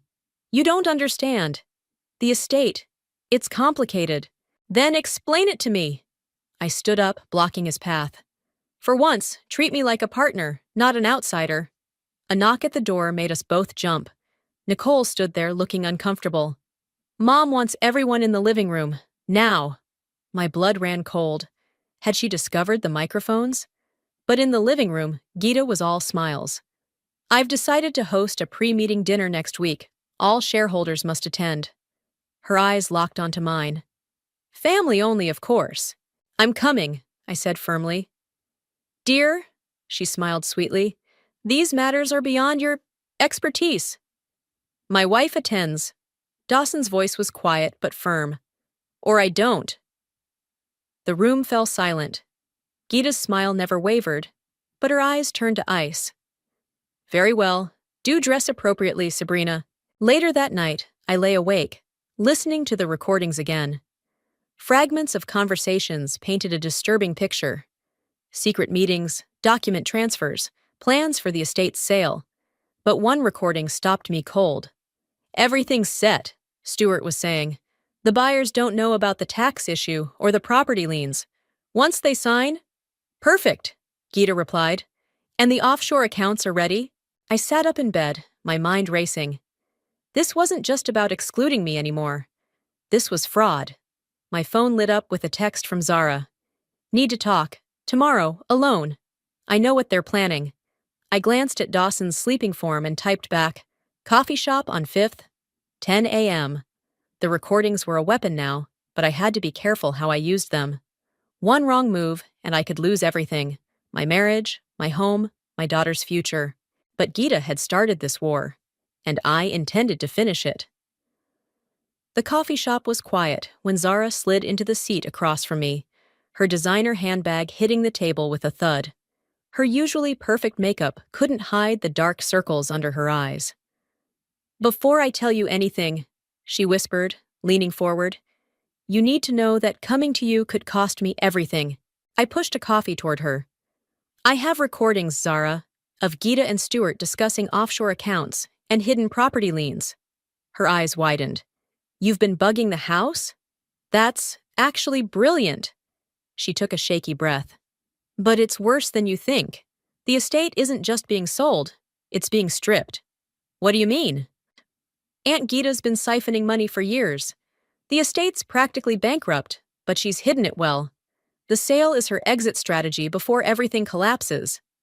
My coffee turned bitter in my mouth. Does Dawson know? Nobody knows except Stewart and the accountants, and now us. She pulled out her phone, showing me a series of emails. I work at the family's bank, remember? These transactions raised red flags, but Stewart buried the reports. A text from Dawson lit up my phone. Where are you? We need to talk. I have to go. I gathered my things. Thank you, Zara. She grabbed my arm. Be careful. If Aunt Gita discovers you know. I found Dawson in his home office, surrounded by papers. His face was ashen. I've been going through the estate documents, he said without looking up. After hearing those recordings, something felt off. I closed the door. What did you find? Missing funds, unauthorized transfers, Mom's signature on documents I never knew existed. He finally met my eyes. You were right. Something's very wrong.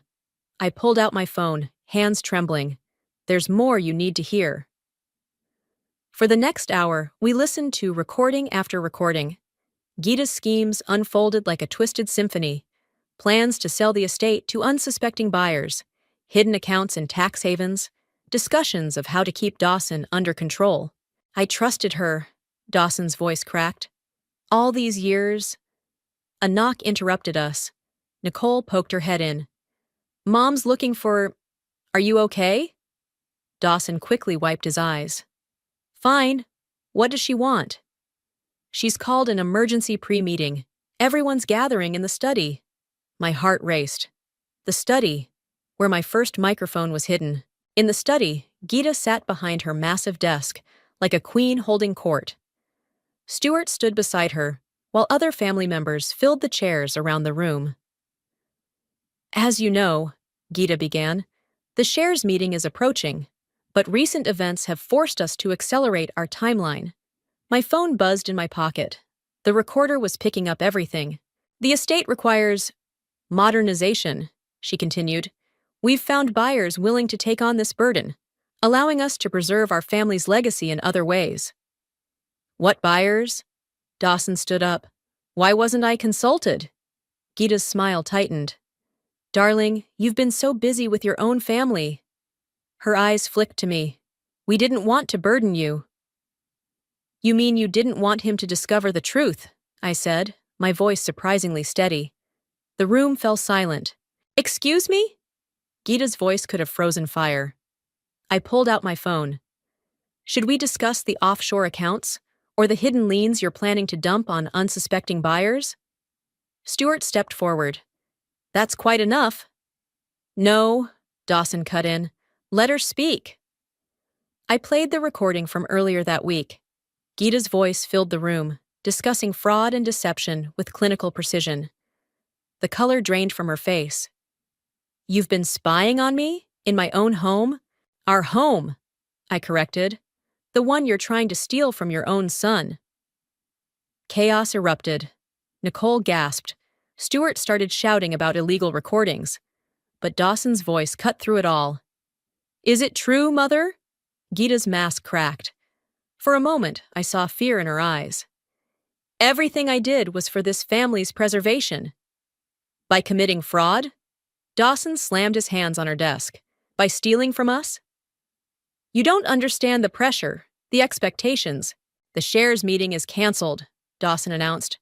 And you, he turned to Stewart, stay away from my family. You can't do this. Geeta stood, trembling. I am still the majority shareholder. Actually, Zara spoke up from the doorway, the bank's fraud department might disagree. I filed the reports this morning. Geeta sank back into her chair, her empire crumbling around her. That night, after everyone had gone, I found Dawson in Sadie's room, watching our daughter sleep. I'm sorry, I whispered. About the recordings. I never meant. Don't. He pulled me close. You protected our family when I was too blind to see the threat. He kissed my forehead. But this isn't over. The estate's finances are a mess, and Mother won't go down without a fight. Then we'll fight together. My phone buzzed. A text from an unknown number. Meeting tomorrow, 2 p.m. I have documents that will ensure Geeta never recovers from this. Fred Murray, family attorney. I showed Dawson the message. His jaw set with determination. Ready to end this? He asked. I thought of Sadie, of our home, of every snide comment and manipulation I'd endured. More than ready. Fred Murray's office felt too small for the weight of the documents spread across his desk. The family attorney adjusted his glasses as he pointed to various highlighted sections. These transfers, he tapped a paper, all lead back to accounts in the Cayman Islands. Geeta's been planning this for years. How much? Dawson's voice was tight. Conservative estimate, $12 million. I gripped the armrest of my chair. That's impossible. The estate is worth considerably more than what's on paper, Fred finished. Your mother-in-law has been undervaluing assets while skimming profits for decades. A knock at the door made us all jump. Zara slipped in, clutching a leather portfolio. Sorry I'm late. The bank's compliance team had questions about the documents I submitted. She pulled out more papers. These are the latest transfer records. Aunt Geeta tried to move another $5 million this morning. Did it go through? I asked. No. We froze the accounts. Zara smiled grimly. She's probably discovering that right now. As if on cue, my phone buzzed with a recording notification. I put it on speaker. What do you mean frozen? Geeta's voice shrieked. Stewart, fix this immediately. I can't. Stewart sounded panicked.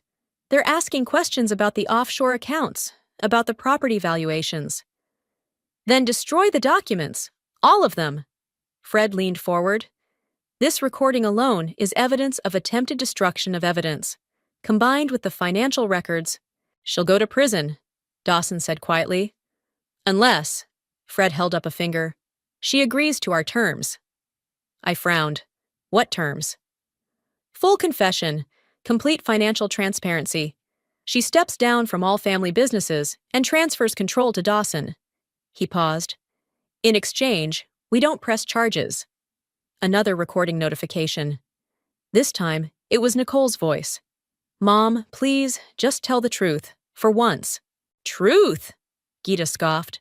The truth is, I built this family's fortune while your father gambled us into debt. I protected us. By stealing?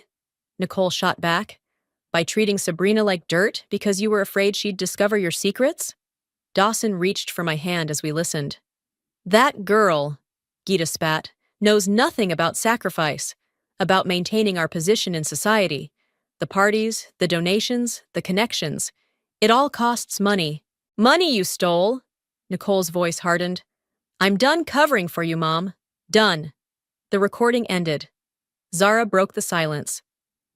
Aunt Gita's hosting a garden party tomorrow. Half the city's elite will be there. Perfect timing for a confrontation, Fred mused. No. I straightened in my chair. Perfect timing for justice. Back home, I found Stuart waiting in the driveway. His usual confident demeanor was gone. Sabrina, he called out softly, we need to talk. About how you helped Gita steal from her own family. He winced. I can help you. There's more evidence. Documents Gita doesn't know I kept. Insurance, you might say. Why would you help us now? Because, he glanced around nervously, she's planning something for tomorrow's party, something desperate. My phone buzzed again. Another recording. I held it up so we both could hear. The party is our chance, Gita was saying. Once the new buyers sign, no one can stop the sale. Not Dawson, not that witch he married, no one. Stuart's face paled. She's going to try to force the sale tomorrow, during the party. The buyers are coming disguised as guests. I studied his face. Why should I trust you? He pulled out a USB drive. Because this contains every transaction, every fraud, every scheme from the past 20 years, including my part in it. His hands shook. I was wrong. About everything. Inside, I found Dawson in his office with Nicole. Stuart gave me this. I held up the USB drive, explaining what I'd learned. Nicole stood up. Mom's getting sloppy, desperate. She called me earlier, trying to convince me to help her one last time. Will you? Dawson asked quietly. No! Nicole's eyes filled with tears. I'm done being her puppet. My phone lit up with a text from Jillian. Saw moving trucks at Gita's private villa. She's packing up. She's planning to run, I realized. After the sale tomorrow, she'll disappear with the money. Dawson's jaw clenched. Not if we stop her first. We'll need help, Nicole said. Other family members who've suspected but stayed quiet. Zara can rally them, I suggested. And Fred has the legal documents ready. Tomorrow then, Dawson stood. At the garden party. I thought of all the times Gita had belittled me, threatened my place in the family, tried to turn Dawson against me. Tomorrow she would learn that her perfectly orchestrated world could crumble just as easily as the tea sets she loved so much. My phone buzzed one final time that night. A group text from Gita to all family members. Tomorrow's garden party will be a celebration of our family's legacy. Attendance is mandatory. Formal attire required. If only she knew what kind of celebration it would really be. The morning of the garden party dawned bright and clear. I stood in front of my closet, staring at the dress Gita had suggested I wear. A matronly gray thing that would make me fade into the background. Instead, I pulled out a crimson silk dress that hugged every curve. If Gita wanted a show, I'd give her one. Mommy, you look like a princess! Sadie bounced on our bed in her party dress. You both look beautiful, Dawson said from the doorway. His face was tense. Jillian's here to pick up Sadie. I knelt before my daughter. Remember what we talked about? You're having a special play date today. Because grown-ups are having a boring party, she recited, rolling her eyes exactly like her father. Once Sadie was safely away, the house burst into controlled chaos. Zara arrived first, carrying files from the bank. Nicole followed with a group of family members I'd only seen at formal events, all wearing expressions of grim determination. The buyers are confirmed, Zara whispered, showing me her phone. 3 men from an investment group. They're arriving at 2. And the police? Dawson asked. On standby, Fred answered, straightening his tie. They'll move in once we give the signal. The garden filled with guests as the afternoon wore on. I watched from an upstairs window as Gita held court, resplendent in an expensive designer dress, laughing and charming everyone around her. Ready? Dawson touched my shoulder. I checked my phone one last time. The recordings were queued up, ready to play through the garden's speaker system. Ready? We descended the stairs together, and I felt Gita's eyes lock onto my dress immediately. Her smile flickered for just a second. Darling! She air-kissed my cheek. That's quite an attention-seeking choice. I learned from the best. I smiled sweetly. She gripped my arm, nails digging in. Don't make a scene today. This party is important. Oh, I know exactly how important it is. I spotted the buyers, 3 men in expensive suits, trying too hard to blend in. Stuart was leading them toward Gita's private study. Now, I whispered into my phone. The garden speakers crackled to life with Gita's own voice. Once the buyers sign, we'll transfer the money offshore. They'll never know about the liens or the debt. The party fell silent. Gita froze, her champagne glass slipping from her fingers. What is this? She hissed. More recordings played. Her conversations about fraud, about hiding money, about destroying evidence. Each revelation landed like a physical blow. Security! She shouted. Shut off those speakers! They won't help you. Nicole stepped forward. Not this time, Mother. The buyers emerged from the study, faces dark with anger. Is this true? Are you trying to defraud us? Of course not. Gita laughed nervously. This is just a misunderstanding. A misunderstanding? I pulled out a tablet, displaying the financial records. Like these transfer records? Or these offshore accounts? You! She pointed at me, voice shaking. You did this. You destroyed our family. No, Mother. Dawson's voice cut through the chaos. You did that yourself. Police officers began entering the garden. Fred stepped forward with documents in hand. Mrs. Patel, he announced formally, you have a choice. Sign these papers transferring control of all family assets to your son, or face criminal charges for fraud and embezzlement. You can't prove anything, she snarled. Actually, Stuart emerged from the crowd, holding up the USB drive. We can prove everything. Gita's carefully maintained facade cracked. She looked around wildly, seeing former allies step back, watching her perfectly curated world crumble. I did everything for this family, she whispered. Everything. Sign the papers, Mother, Dawson said quietly. Don't make this worse. Her hand shook as she took the pen. Each signature seemed to age her years, until finally, she looked up with tears in her eyes. I hope you're happy, she spat at me. You've won. This wasn't about winning, I replied. It was about justice. As the police led her away for questioning, guests quickly dispersed. Nicole approached me, looking shell-shocked. I never thought she'd actually... She trailed off. I know, I hugged her. I'm sorry it had to end this way. Don't be, she straightened up. It needed to end. Later that night, after the lawyers left and the evidence was secured, I found Dawson in Gita's study, staring at old family photos. Having regrets? I asked softly. No, he turned to me. Just thinking about what to tell Sadie. I wrapped my arms around him. We'll tell her that sometimes doing the right thing is hard, but necessary. My phone buzzed. A message from Zara. Bank confirmed all accounts frozen. She can't touch anything now. It's really over, I breathed. Not quite. Dawson kissed my forehead. Tomorrow we start rebuilding. The right way this time. Through the window, I watched the garden staff cleaning up the remains of the party. Like them, we'd clean up the mess Gita left behind. But first, I had one more recording to deal with. One that would ensure she never tried to reclaim her power. The final battle was coming, and this time, I held all the cards. The police station's interview room felt smaller than it looked on TV.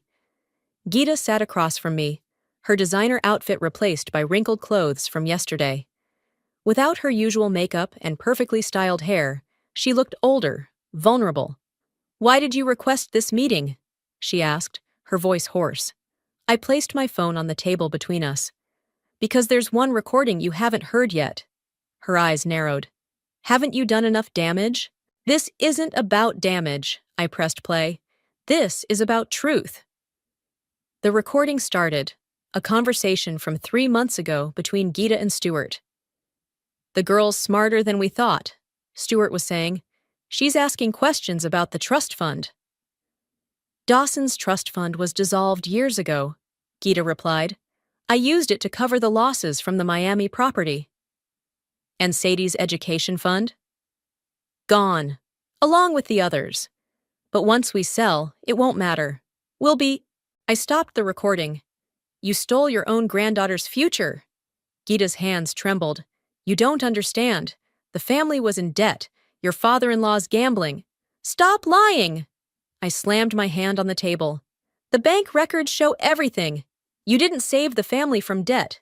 You created it with your lifestyle, your need for control, your offshore accounts." "What do you want from me?" she whispered. A full confession. Every detail, every scheme. Or this recording goes to the DA, and you'll face additional charges for stealing from minors." Her facade cracked completely. "They'll give me years." "Yes, unless you cooperate now."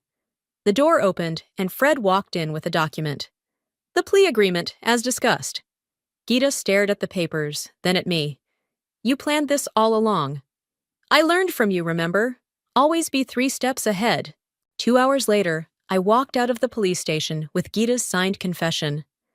Dawson was waiting in the car. "Did she agree?" he asked as I slid into the passenger seat. "Everything. The trust funds, the property fraud, even tax evasion we didn't know about." He gripped the steering wheel. "I should have seen it. All those years." "Hey," I touched his arm. "You saw what she wanted you to see. We all did." At home, we found Nicole and Zara in the kitchen with Sadie, making cookies. "Mommy!" Sadie ran to me, covered in flour. "We're making happy cookies." "Happy cookies?" "Because the mean lady is gone," she said matter-of-factly. The adults exchanged glances. We hadn't told her anything about Geeta's arrest, but children always seem to understand more than we realized. "The bank board is meeting tomorrow," Zara announced, wiping her hands. "They're voting to approve the recovery of all diverted funds." Nicole added, "And I found documents in Mom's study. She had a whole network of fake companies. The forensic accountants are having a field day." My phone buzzed. A text from Stuart. "Meeting set with international investigators. Ready to tell them everything." "Stuart's cooperating fully," I told Dawson. "His testimony will ensure the overseas accounts are frozen." "Good." Dawson pulled out his laptop. "Because look what I found." He showed us emails between Geeta and various social elite, detailing how she'd manipulated property values and investment schemes throughout their circle. "Half of upper society was involved?" Nicole gasped. "Or victims," Dawson corrected. "She played everyone." The doorbell rang. Fred entered with more documents. "The judge approved the asset freeze," he announced. "And there's more. The estate's true value? Nearly triple what Geeta claimed. Once we recover the hidden assets, the family's financial future is secure." "Including Sadie's education fund?" I asked. "Especially that. I've already set up a protected trust. No one can touch it." Sadie tugged at my dress. "Can we have a party? A real one without scary people?" I laughed, picking her up. "Yes, baby, the best party ever." That evening, as news of Geeta's confession spread through social circles, our phones wouldn't stop buzzing. Former family friends, business associates, all claiming they'd always suspected something wasn't right. "Funny how they're all experts now," Nicole said bitterly, reading the messages. "Let them talk," I replied. "We have proof. We have truth." Dawson called us to the dining room, where he'd laid out papers across the table. "These are the new family business structures," he explained. Transparent, ethical, everything documented and above board. And this, Fred added, placing another document down, is the new estate ownership agreement. Equal shares between all legitimate family members. Including Sabrina? Nicole asked. Especially Sabrina. Dawson squeezed my hand. She saved this family. She deserves an equal voice in its future. My phone lit up one last time. A message from the prison where Gita was being held. I underestimated you. Perhaps that was my biggest mistake. Gee, I showed it to Dawson. No, he said firmly. Her biggest mistake was thinking she could steal our daughter's future and get away with it. I looked around at our reformed family, Nicole, Zara, Fred, all united in building something better from the ashes of Gita's schemes. Tomorrow, I said, we start fresh. Together. But first, we had some happy cookies to finish baking. The autumn breeze rustled through the garden as I supervised the workers taking down the last of Gita's pretentious decorative statues. In their place, we were installing a playground for Sadie and her cousins. The swing set goes there, I pointed, then felt a tug on my sleeve. Mrs. Sabrina? Maria, our housekeeper of 15 years, held out an envelope. Found this while cleaning the East Wing storage. Inside was a letter dated just before my wedding to Dawson, written in Gita's elegant script. My dearest son, I fear you're making a terrible mistake. This girl will destroy everything we've built. Still finding her little time bombs? Nicole approached, carrying coffee. Her last attempts to control the narrative, I crumpled the letter. How was the court hearing? Final sentencing next week. The prosecutor says, with all the evidence, she's looking at 12 years minimum. My phone buzzed. A message from Stuart. International accounts recovered. Full amount restored. Thank you for giving me a chance to make things right. Inside, Dawson was meeting with Fred and the new board members. Through the study window, I could see him confidently leading the discussion, no longer the conflicted son trying to please his mother. Mommy! Sadie ran out with Zara chasing her. Look what Aunt Zara got me! She proudly displayed a business card. Future CEO in training. Starting her early? I raised an eyebrow at Zara. Someone needs to run this place when we're old, she grinned. Might as well be someone with both brains and heart. The meeting ended, and Dawson joined us in the garden. The board approved everything. New charitable foundation, scholarship programs, ethical investment guidelines. And the staff pensions? I asked. Restored and increased. Maria cried when I told her. Nicole checked her phone. The society papers are having a field day. Prominent families renaissance, from scandal to salvation. Let them talk, I said. Actions speak louder than headlines. Just then, Jillian arrived with a stack of papers. The community center plans are approved. Construction starts next month. We were converting one of Gita's empty properties into a resource center for families in need, something she would have considered beneath her status. Perfect timing, Fred emerged from the house. The judge signed off on using the recovered funds for community investment. It's all legal and transparent. Sadie tugged at Dawson's sleeve. Daddy, can we have the swings now? Of course, Princess. Want to help pick the colors? As they walked toward the playground area, Nicole touched my arm. You know, I never thought I'd say this, but the house feels like a home now. Speaking of home, Zara interrupted, wait until you see this. She pulled out her tablet, showing us security footage from Gita's old country club.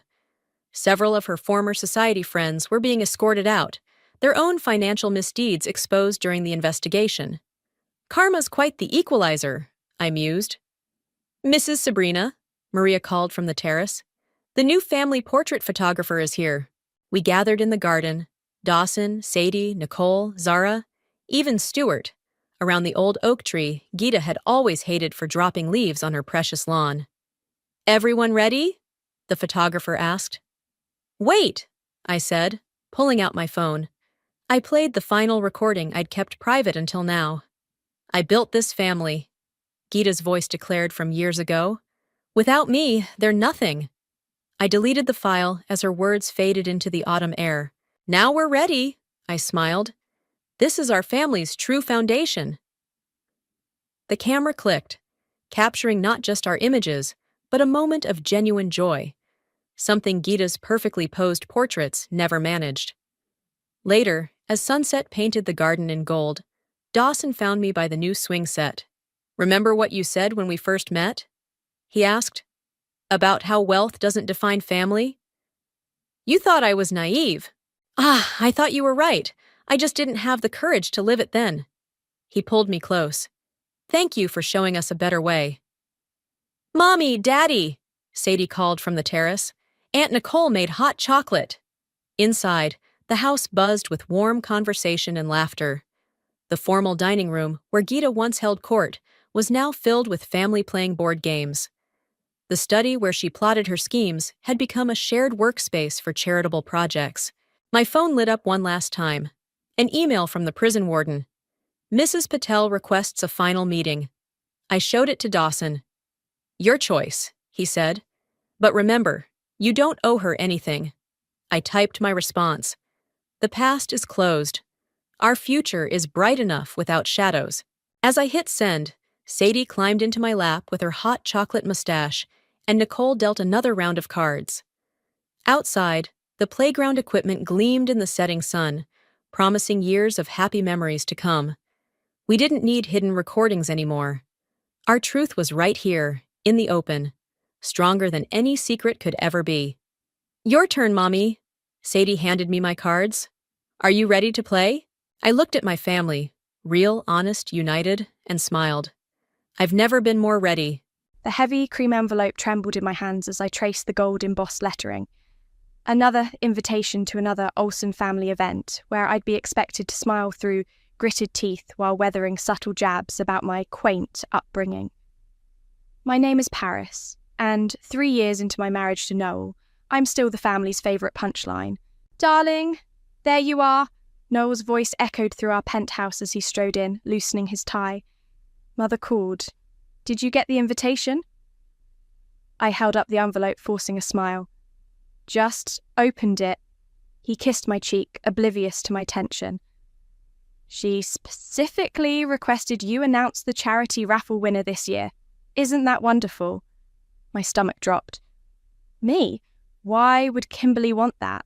Because you're family, he said, heading to the bar cart. Besides, you did such a fantastic job organising that food drive last month. I almost laughed. The food drive Kimberly had dismissed as adorably provincial at the last family dinner. The same dinner where Bryant had asked if I'd learned my organisational skills working at Goodwill. I don't know, Noel. Maybe someone else would be better suited. Nonsense! He handed me a glass of wine. Mother insisted. She said, and I quote, Paris has such a unique perspective on charitable giving. I took a long sip, remembering last Christmas, when Lorelei had loudly wondered if my thrift store coat was a statement about sustainable fashion. The room had erupted in tittering laughter while I stood there, burning with shame. My phone buzzed, Hannah calling. Sorry, I need to take this, I said, retreating to our bedroom. Tell me, you're not actually considering it, Hannah said, before I could even say hello. How did you know? Lorelei's already posting about the gala on Instagram. She mentioned you're announcing the raffle winner. Please tell me you're not walking into another one of their traps. I sank onto the bed, staring at my reflection in the floor-length mirror. I don't have a choice. Kimberly specifically requested me. That woman hasn't specifically requested anything from you except your absence at family functions. What's her angle? I don't know, but... I paused, an idea forming. Hannah, what if this is exactly what I need? I don't like that tone. That's your I'm about to do something crazy tone. The raffle prize is usually something ridiculous. Last year it was a private island getaway. What if... I lowered my voice, though Noel was probably 3 drinks into his evening routine by now. What if I arranged something they couldn't possibly mock? Paris. Something that would force them to see me differently. Paris, no. Something that would make them eat every nasty word they've ever said about me. You're going to get yourself into trouble, Hannah warned. I'm already in trouble. I'm drowning in their judgment, their snide remarks, their constant reminders that I don't belong. My voice cracked. I can't keep living like this. A knock at the door made me jump. Paris? Noel called. Mother's on the phone. She wants to discuss the announcement with you. Just a second, I called back, then whispered to Hannah. I have to go, but I need you to help me with something. Can you meet tomorrow? This is a bad idea, Hannah said, but I could hear her resolve weakening. Coffee at the Grove, 10 a.m. Perfect. And Hannah? Thank you. I hung up and smoothed my dress, taking a deep breath before opening the door. Noel held out his phone, smiling encouragingly. Paris? Kimberly's voice dripped honey-coated venom. I trust you're pleased with the honour of announcing our grand prize winner this year. Absolutely, Kimberly. I'm touched you thought of me. Well, we all agreed you have such intimate knowledge of charitable causes. And since the prize is quite substantial this year, we thought it fitting to have someone announce it who truly understands the value of money. My fingers tightened around the phone. How thoughtful. I won't let you down. I should hope not. The gala raises millions for underprivileged children. We can't have anything go wrong. As I hung up, my reflection caught my eye again. The woman staring back wasn't the same person who'd married into this family 3 years ago. She was tired of being the joke, tired of swallowing her pride. I picked up the invitation again, running my finger over the date. 3 weeks. 3 weeks to put my plan in motion. 3 weeks to change everything. I grabbed my laptop and opened a new browser window. Time to make some calls. You want to donate how much? Hannah nearly choked on her latte, drawing curious glances from nearby tables at the Grove. I leaned forward, lowering my voice. Everything I inherited from my grandmother. Every penny. Paris, that's your safety net. Your escape fund. We've talked about this. I know, but think about it. I pulled out my notebook, showing her the figures I'd calculated last night. The raffle usually raises around 50,000. My inheritance is triple that. Hannah's eyes widened as she scanned the numbers. And you want to donate it anonymously? Through Beau Ward's foundation. He's already agreed to help. The philanthropist? How did you even get in touch with him? I smiled, remembering the late-night email exchange. Remember that literacy program I volunteered for last summer? The one Bryant said was cute, but insignificant? Beau was the primary donor. We kept in touch. And he's willing to be your front? More than willing. He's been looking for a way to partner with the Olsen Foundation anyway. This kills 2 birds with 1 stone. Hannah sat back studying me. You've really thought this through. I have to make it perfect. When I announce the prize, I want to see their faces when they realise it's the largest donation in gala history. And they'll have no idea it came from their favourite charity case. Hannah shook her head, but I could see her fighting a smile. It's deliciously petty. I love it. My phone buzzed. A text from Lorelei. Speaking of petty, what does the snake want now? I showed her the message. Darling, do try to dress appropriately for the announcement. The photographers can be so unforgiving. Cess O. I swear, Hannah muttered, that woman exists purely to make others miserable. Not this time. I pulled up Beau's contact. Want to help me make some arrangements? We spent the next hour coordinating with Beau, setting up the anonymous donation through his foundation. As we finished, Hannah grabbed my hand. Paris, wait, what about Noel? Are you ever going to tell him? The question hit me like a punch to the gut. I don't know. He's not like them. He loves you. He also loves his family, and he never notices when they hurt me. I blinked back tears. Remember our wedding? When Kimberly announced she'd had my dress professionally altered because the one I chose was charming but inappropriate. Of course, you cried for hours.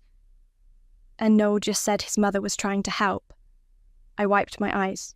He means well, but he's blind to it all. My phone buzzed again. Kimberly this time. Paris, dear, we need to discuss the announcement protocol. Come for tea this afternoon? Hannah read the message over my shoulder. Don't go alone. I have to, but don't worry. I showed her the confirmation email from Beau. Everything's in motion. At Kimberly's mansion that afternoon, I sat perfectly poised on her antique settee, sipping Earl Grey from bone china cups that probably cost more than my first car. Now then, Kimberly said, setting down her cup. About the announcement. We've prepared a script for you. Nothing too complicated, dear. Just read it exactly as written. She slid an envelope across the coffee table. Inside was a single page of carefully worded text that managed to mention the Olsen family's generosity, no less than 6 times. Actually, I said, keeping my voice steady, I've been working on something special. A surprise element that I think will really elevate the moment. Kimberly's perfectly penciled eyebrows arched. A surprise? Oh, I don't think that's wise. We prefer everything to run smoothly. Trust me, it will be memorable. Memorable isn't always good, Paris. She leaned forward, her voice dropping. We've worked very hard to maintain certain standards that some might find challenging to understand. The implied insult hung in the air between us. 3 years ago, I would have shrunk under her gaze. Today, I met it head-on. I understand perfectly, Kimberly. In fact, I think you'll find my contribution exceeds all expectations. She sat back, studying me with newfound wariness. Well, we'll see, won't we? Do try not to disappoint us. As I left her house, my phone pinged with a message from Beau. Everything's set. They won't know what hit them. I smiled, thinking of Kimberly's carefully controlled world and how it was about to be shaken to its core. 3 years of subtle digs and not so subtle humiliation were about to pay unexpected dividends. Let them underestimate me one last time. Mrs. Olsen, we need verification of the prize value for the insurance paperwork.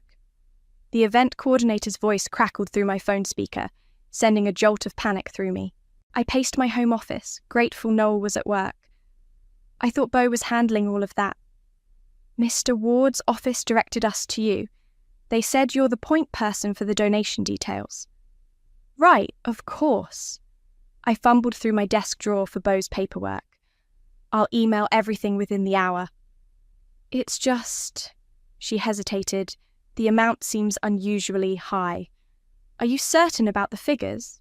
Absolutely certain. I pulled up the documentation on my laptop. I'll have Mr. Ward contact you directly to confirm.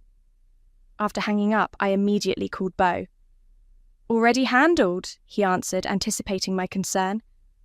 My assistant is sending over the verified documentation now. Everything's legitimate, Paris. Stop worrying. But what if... Trust me, I've done this before. The money's clean, the paperwork's perfect, and the foundation's reputation is sterling. Focus on your part. A text from Brian interrupted us. Mother says you're being difficult about the announcement. Don't mess this up. I have to go, I told Beau. My brother-in-law is about to grace me with his presence. Sure enough, Bryant walked into my office 10 minutes later, not bothering to knock. What's this about you changing the script? Hello to you too, Bryant. Please, come in. I didn't look up from my computer. Cut the attitude. Mother's worried you're going to embarrass us. Heaven forbid. This isn't a joke. He perched on my desk, forcing me to acknowledge him. This gala raises serious money for serious causes. It's not some discount charity drive. I met his gaze coolly. Believe it or not, I understand the value of money quite well. Right, because you grew up without it. He smirked. Which is exactly why Mother's concerned. You don't understand how these things work in our circles. My phone buzzed. An email from Lorelei to the entire family. Darlings, heard whispers about a special surprise at the gala. Should we be concerned? What surprise? Bryant demanded. Guess you'll have to wait and see. He stood straightening his designer jacket. Don't get cute, Paris. This isn't your little world of bargain bins and clearance racks. This is our legacy. After he left, I called Hannah. They're getting nervous. Good, she said. Let them sweat. How's the speech coming along? I glanced at my notes. Almost done. Beau's reviewing it tomorrow. And Noel, still clueless? He thinks I'm just excited about the honour. I sighed. He actually said he's proud of me for embracing the family traditions. Men can be so oblivious. Hannah paused. Speaking of which, Lorelei was asking questions at the country club today. My heart skipped. What kind of questions? About your finances, your background. She's digging. She won't find anything. The donation's completely anonymous. Just be careful. That woman's like a bloodhound when she senses drama. Later that evening, during dinner with Noel, my phone lit up with a call from the gala committee. Excuse me, I said, stepping away from the table. This is Paris. Mrs. Olsen, we've reviewed the documentation, but we need to discuss the presentation logistics. This is, it's unprecedented. I understand. Can we meet tomorrow? Certainly. And should we include Mrs. Kimberly Olsen in the meeting? No, I said firmly. The donor requested strict confidentiality until the announcement.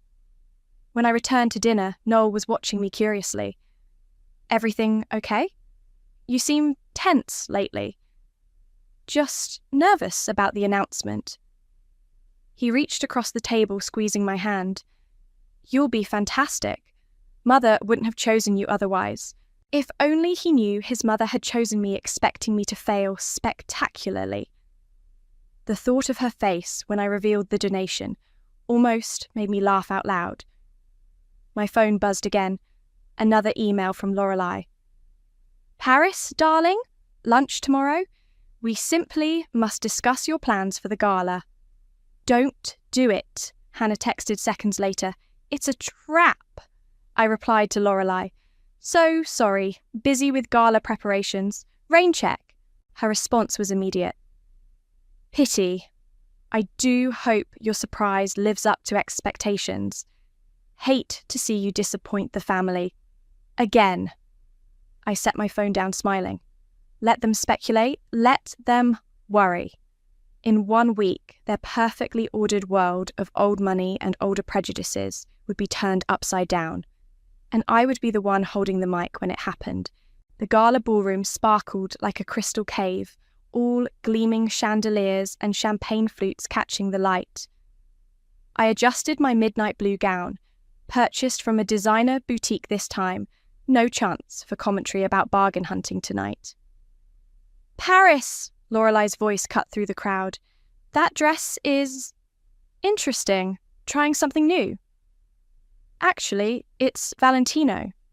I smiled sweetly. I believe you have the same one in emerald. Her face tightened. How resourceful of you. Speaking of resources, I hear the raffle prize is quite substantial this year.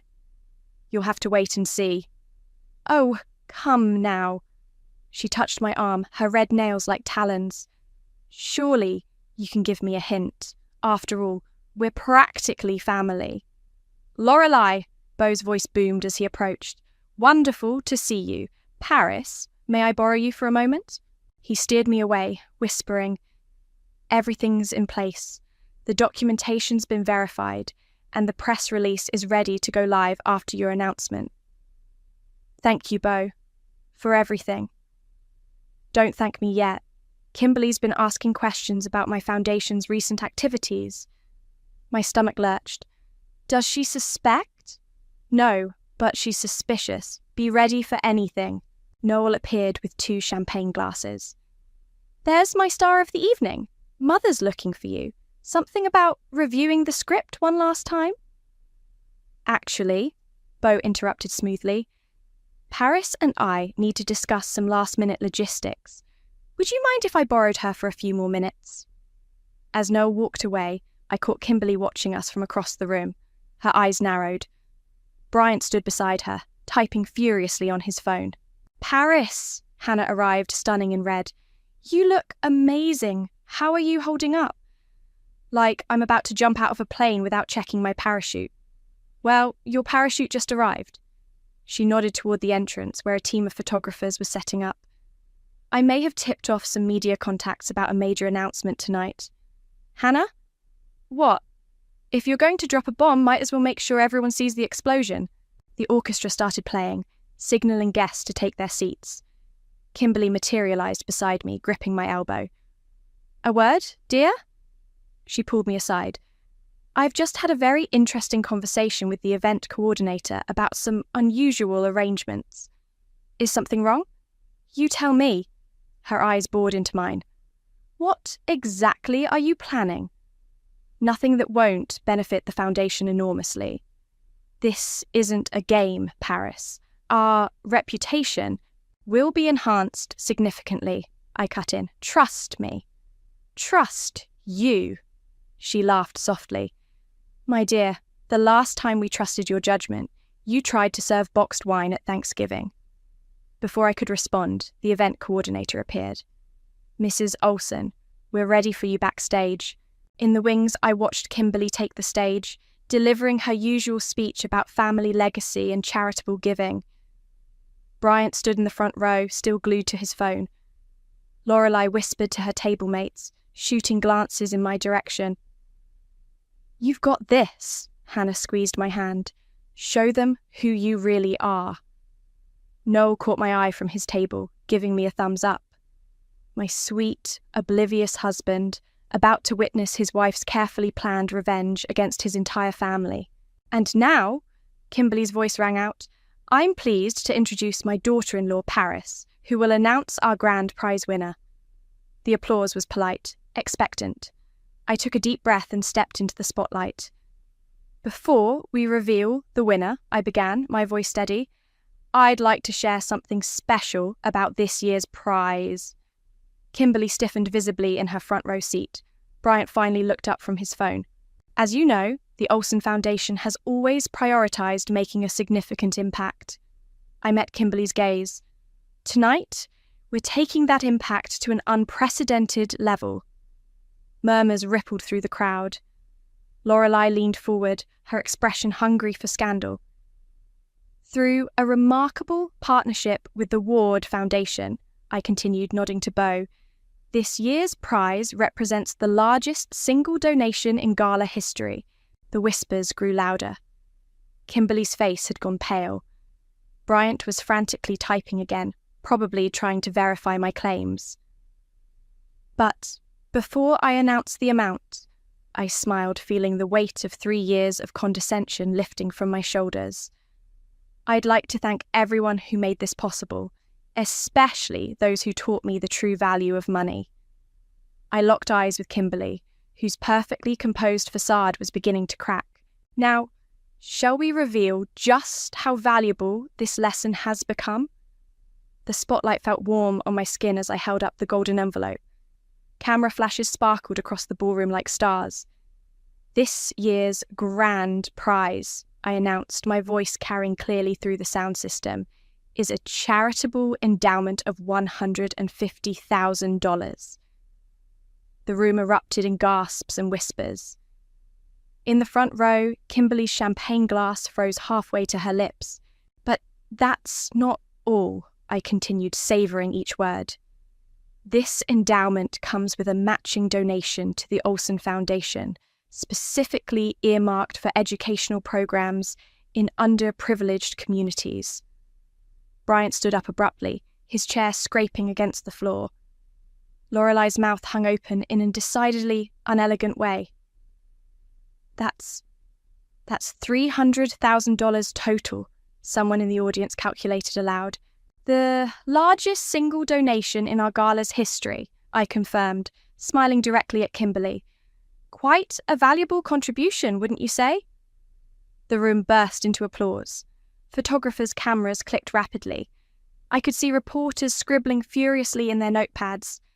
And now, I opened the envelope, the winner of this historic prize is... Wait! Bryant strode toward the stage. Mother, this isn't authorized. We need to verify. Table 23, I announced clearly into the microphone. Dr. Sarah Martinez. A woman in a simple black dress stood up looking shocked. I recognized her as the pediatrician who ran the free clinic downtown, the one Lorelei had once dismissed as quaint. Dr. Martinez, I continued, would you please join me on stage?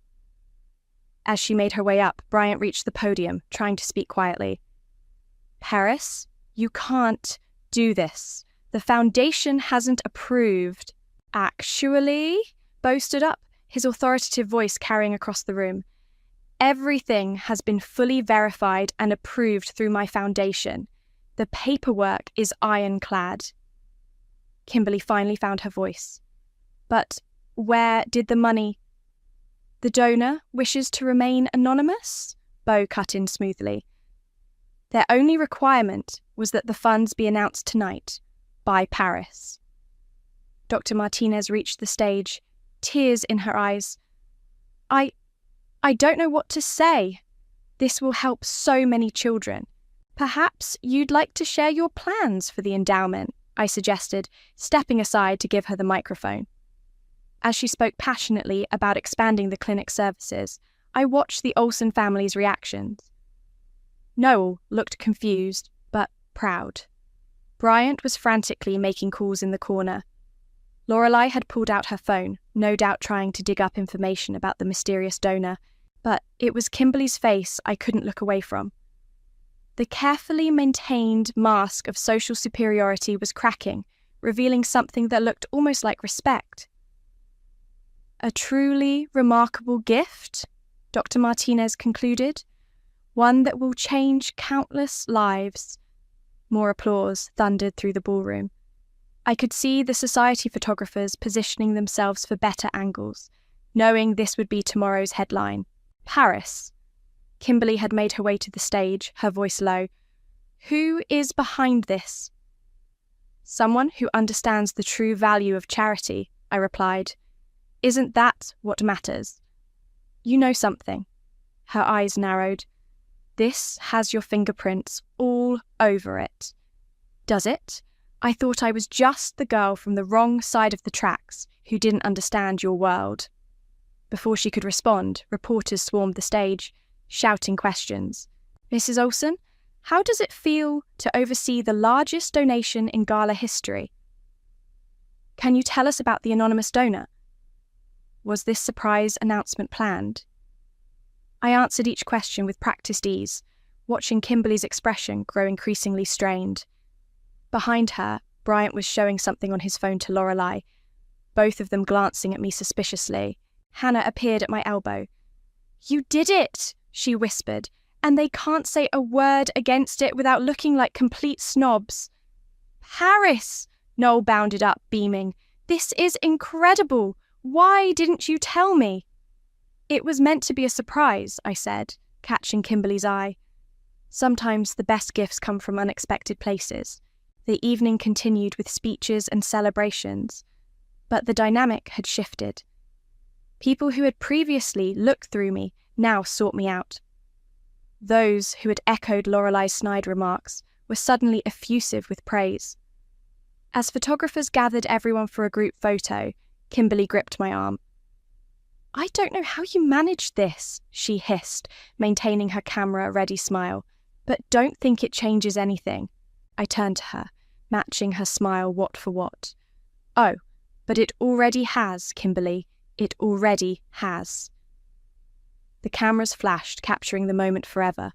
The society queen and her charity case daughter-in-law standing side by side, their smiles hiding a power shift that would ripple through their world for years to come. The morning after the gala, My phone wouldn't stop buzzing. Local news outlets had picked up the story, and social media was ablaze with speculation about the mysterious donor. "Have you seen this?" Hannah texted, sending a link to a Society column headline. "Record-breaking donation transforms annual charity gala. Society's new power player emerges." Before I could respond, Lorelei's number flashed across my screen. "Paris, darling," her voice dripped honey. "I simply must know. How long have you been working with Beau? We had no idea you moved in such elevated circles." "Beau's foundation speaks for itself," I replied carefully. "The results are what matter." Of course, though it's fascinating. The timing, the amount, almost as if someone wanted to make a statement. My other line beeped. Bryant calling. "I have to go, Lorelei." "Paris!" Bryant barked before I could say hello. "Mother wants a family meeting. Now. I'm actually quite busy. This isn't a request. We're at the house." At Kimberly's mansion, the tension was thick enough to cut. Bryant paced the living room, while Kimberly sat regally in her armchair. Noel stood by the window, looking confused. "Explain yourself," Kimberly demanded as I entered. "About what?" "Don't play coy." Bryant thrust his phone at me. "I've been doing some digging. Beau's foundation received a massive anonymous donation exactly 3 days before the gala." "How interesting." I sat down, smoothing my skirt. "Though I'm not sure why you're investigating legitimate charitable donations." "Because," Lorelei swept in, fashionably late as usual, "the timing is suspicious. And darling, you've never shown such financial capability before." Noel finally spoke up. "What exactly are you all suggesting?" "Think about it," Bryant snapped. "Suddenly, our bargain-hunting sister-in-law orchestrates the largest donation in gala history. It doesn't add up. Unless," Lorelei smiled like a cat with cream, "she had help. Or perhaps resources we didn't know about." My phone buzzed. A text from Beau. "They're asking questions. Stay calm. Everything's legal and documented. I find it sad," I said, standing up, "that you're more concerned with where the money came from than the good it will do." "Don't deflect," Kimberly cut in. "If you're behind this..." "If I'm behind this, what?" I challenged. "Would it be so terrible if someone you considered beneath you actually had something valuable to contribute?" "Paris," Noel stepped closer. "What's going on?" "Ask your family," I replied. "Ask them about every snide comment, every backhanded compliment, every time they made me feel worthless because I didn't come from money." The room fell silent. Noel looked stricken. "They never," he started. "They always," I corrected. "You just never noticed." "This is absurd," Bryant declared. "Mother, we need to issue a statement. Distance ourselves." "From what?" Beau's voice boomed from the doorway. None of us had heard him arrive. "From a completely legitimate donation that's already making headlines? That would be unwise." Kimberly stood. "Mr. Ward, this is a private family matter." "Is it?" "Because my foundation's reputation is now tied to this donation. Any attempt to discredit it would reflect poorly on everyone involved." Lorelei's eyes narrowed. "You know something. I know that Paris has proven herself more than capable of handling this announcement. I know the donor's paperwork is impeccable, and I know," he fixed each person with a stern look, "that questioning the integrity of such a generous gift would be social suicide." My phone buzzed again. Hannah sending a screenshot of social media praise for the Olsen Foundation's progressive new direction and inspiring leadership. "Face it," I said quietly. "You need this donation more than you need to prove me wrong." Kimberly sank back into her chair. defeated. Bryant stormed out, slamming the door. Lorelei lingered, clearly torn between staying for more drama and maintaining her dignity. Paris, Noel touched my arm. Why didn't you tell me? Would you have believed me? The hurt in his eyes answered for him. Well, Beau clapped his hands, I believe we're done here. Paris, shall we discuss the press conference for tomorrow? The media is very interested in hearing more about this partnership.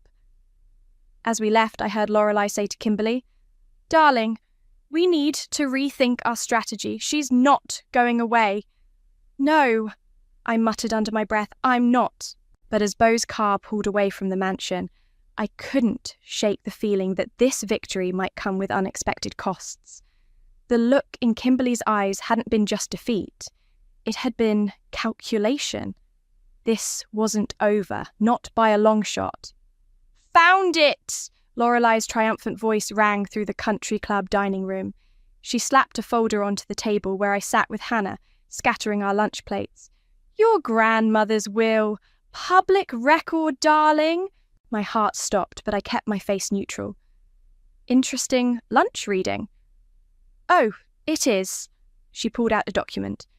Especially the part about her leaving you a significant inheritance. Almost exactly the amount of our mysterious donation. Hannah gripped my hand under the table as other diners turned to watch. You went looking through my family's records? I kept my voice steady. Had to. Something wasn't adding up. Lorelei's smile turned predatory. Wait until Kimberly sees this. See what? Beau appeared behind her, making her jump. More baseless investigations into a legitimate charitable donation. Baseless? She waved the paper. This proves that Paris had an inheritance.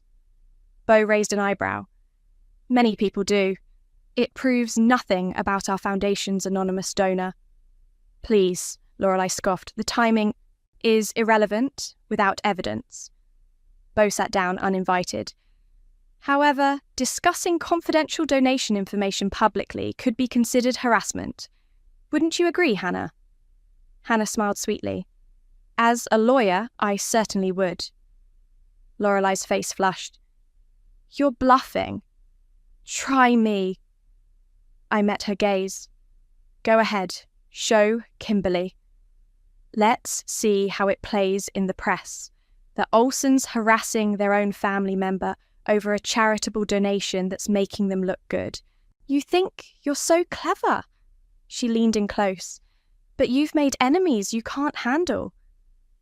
Actually, a new voice joined in, she's handled you all brilliantly.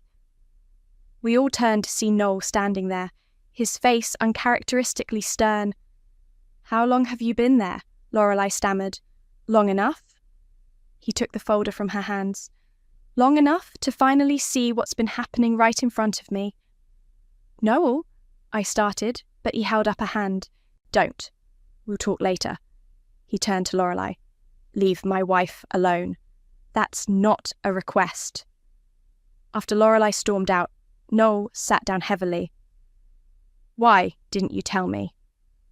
Would you have supported me going against your family? I would have supported you being honest with me. He ran a hand through his hair. Do you know what it's like hearing from others how my family's been treating my wife? Having Bryant show me evidence of your supposed deception? I'm sorry, I whispered.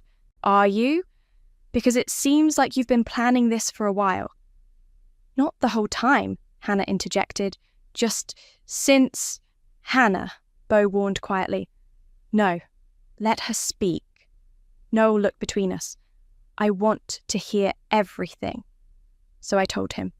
About the constant subtle jabs, the social humiliation, the way his family had systematically tried to make me feel small. About how he'd missed or dismissed every incident. The Christmas coat comment? He frowned. I thought that was just Lorelei being... Lorelei? It's never just one comment, I explained. It's death by 1,000 cuts. And the donation? His voice was quiet. Was it really you? I glanced at Beau, who nodded slightly. Yes. I took a deep breath. Every penny of my inheritance. Noel sat back, processing. Why? Because I needed them to see me, really see me, not as the charity case they could mock, but as someone who understood the value of money better than they ever will. By deceiving them? By beating them at their own game, Hannah corrected. They've been playing games with Paris for years. My phone buzzed. A text from Bryant. Mother knows. Family meeting in an hour. I have to go. I stood up. Your mother's waiting. We'll go together, Noel said firmly. No more secrets, no more games, from anyone. At Kimberly's house, the atmosphere was arctic. Bryant stood smugly by the fireplace. Lorelei perched on the sofa, looking vindicated. But Kimberly's expression surprised me. She was smiling. Well played, she said as we entered. I underestimated you. Mother, Bryant sputtered. She deceived us. She outmaneuvered us, Kimberly corrected, using our own prejudices against us. Rather brilliantly, I must admit. You're not angry? I asked cautiously. Oh, I'm furious. Her smile didn't waver. But I respect a worthy opponent. You forced us to accept you, while making it impossible for us to retaliate without damaging ourselves. It's exactly what I would have done. The room fell silent as we all absorbed this unexpected turn. So what happens now? Noel asked.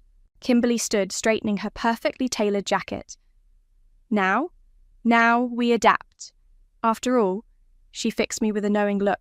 Family is family, isn't it, Paris?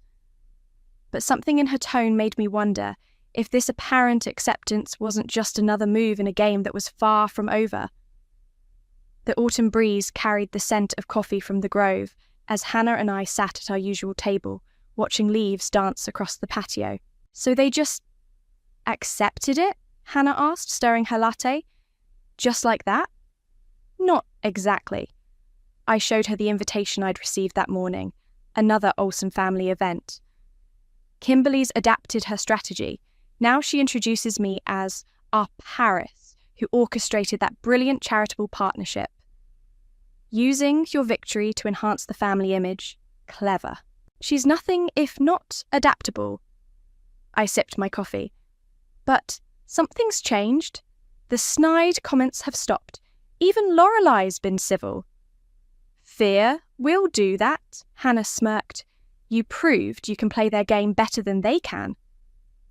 My phone buzzed. A text from Noel. Mother wants to discuss your ideas for the holiday fundraiser. Actually wants, not pretending. I checked.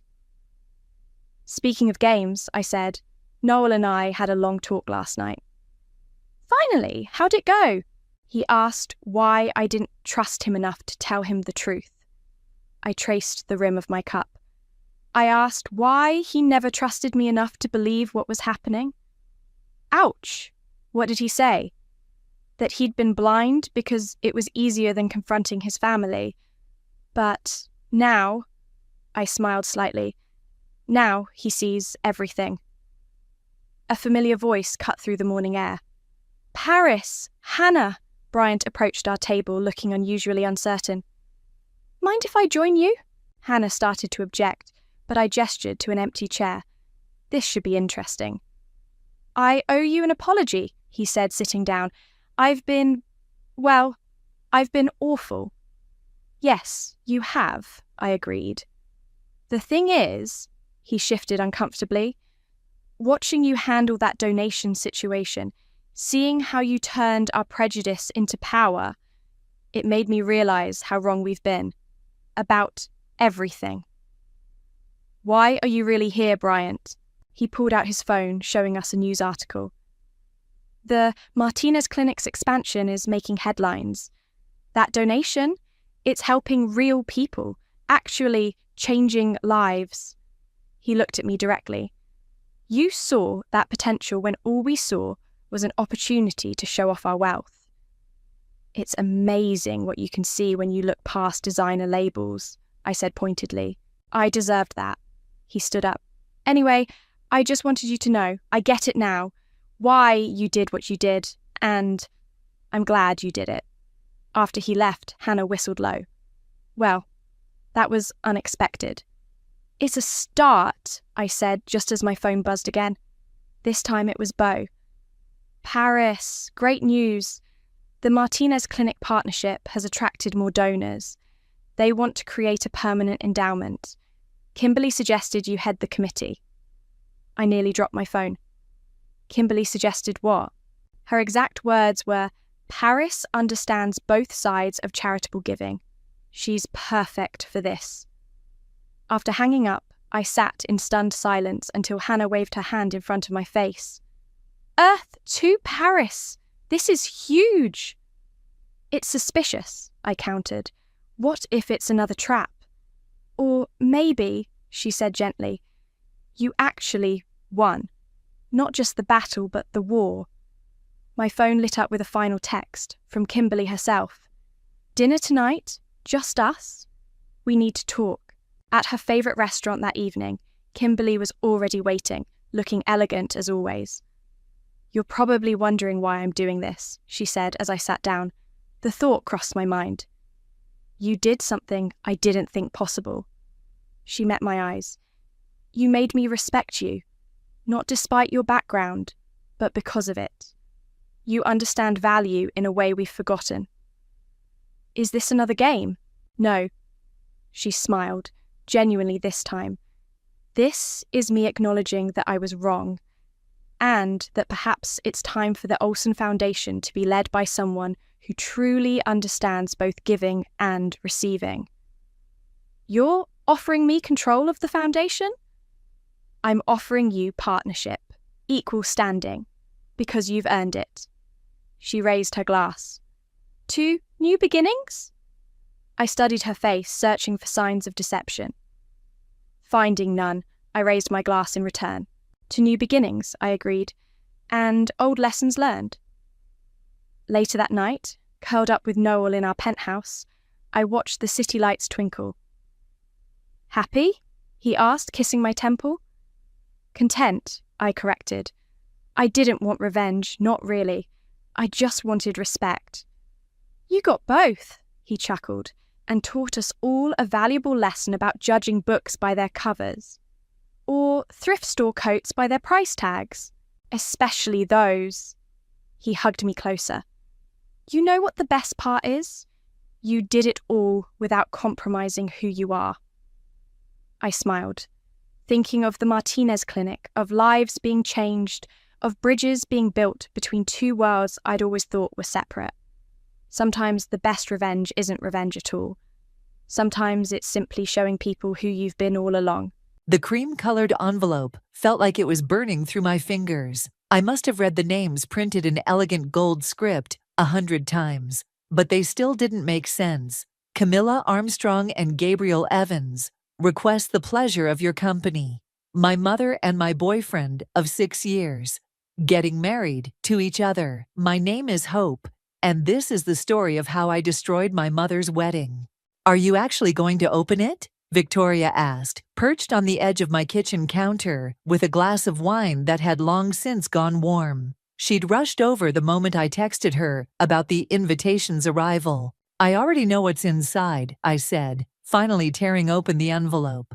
Just like I knew something was wrong when Gabriel started working late at Mom's company 6 months ago. Just like I knew something was off when Mom started wearing that perfume he bought me for Christmas. The invitation slipped out, along with a handwritten note in my mother's perfect cursive. Darling, I hope you'll stand beside me on my special day. Despite everything, you're still my daughter. I laughed until tears streamed down my face. Victoria set down her wine and wrapped her arms around me.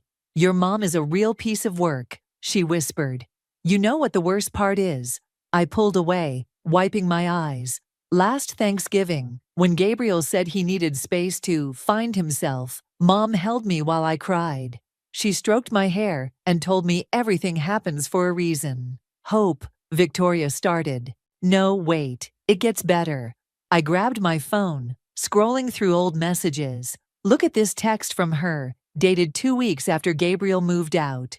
"Sweetheart, come over for dinner. You can't keep hiding away. Let me help you heal." Victoria's face darkened as she read the message. She was already seeing him then, wasn't she? Had to be. I walked to the window, staring out at the city lights. You know what I remember most from growing up? How everyone said I was lucky to have such a glamorous mother. Camilla Armstrong, the successful businesswoman who somehow managed to be the perfect single mom too. People only saw what she wanted them to see. Exactly. I turned back to Victoria. "Remember last month when I told you I thought I saw them together at that little Italian place on 4th Street? The one Gabriel and I used to love. And I told you that you were being paranoid." Victoria grimaced. "I'm so sorry." "Don't be. You helped me see what I needed to see." I picked up the invitation again, running my finger along the embossed edges. "They're getting married in 6 weeks, at the Grand Plaza Hotel. Mom always said she'd help plan my wedding there someday." "You don't have to go," Victoria said softly. "No one would blame you." A memory flashed through my mind. Gabriel and I curled up on his couch, planning our future. "I want your mom to help with the wedding," he'd said. "She has amazing taste." Now I wondered if he'd been thinking about my mother even then. "Actually, I do have to go." I walked to my desk and pulled out my laptop. "But not for the reasons they think." Victoria raised an eyebrow. "What are you planning?"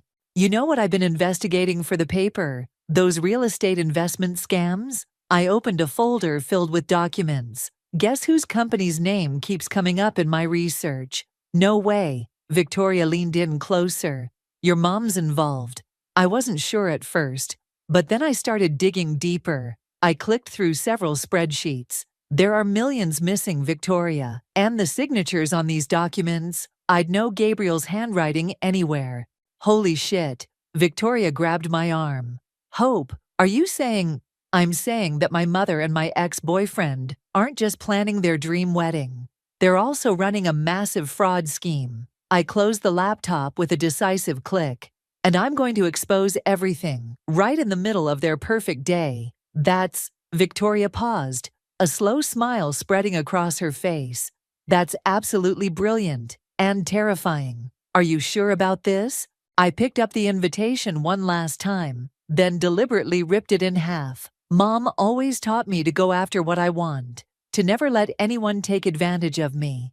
I dropped the torn pieces into the trash. I guess it's time to show her just how well I learned those lessons. My phone buzzed with a text. "Mom.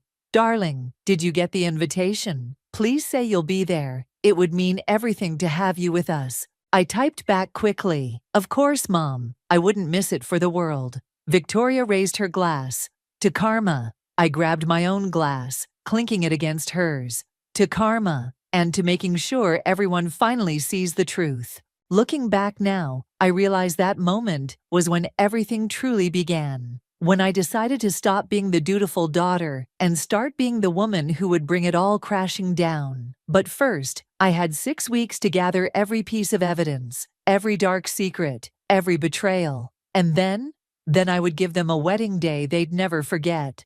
"Look at this," Victoria said, spreading documents across my dining room table. "Your mother's company made 6 real estate purchases in the last year alone. Each property was bought for way above market value. It had been 3 days since the wedding invitation arrived, and we'd barely slept, diving deep into my mother's business dealings. The morning sun streamed through my apartment windows, illuminating coffee cups and takeout containers scattered among the papers.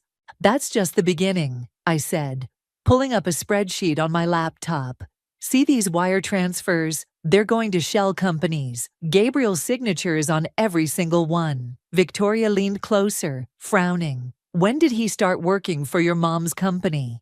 "Officially, 8 months ago." I clicked through more documents. "But look at this email chain from last year. They were already discussing investment opportunities while he was still living with me. While you were still planning your future together," Victoria added quietly. The memory hit me like a punch to the gut. "Last summer, we went ring shopping. He said he was just getting ideas. I laughed bitterly. Guess he was getting ideas all right, just not for me. My phone buzzed. Mom's face lit up the screen. Darling, we simply must discuss your dress for the wedding. Lunch today? The usual place? I showed Victoria the text. Should I go?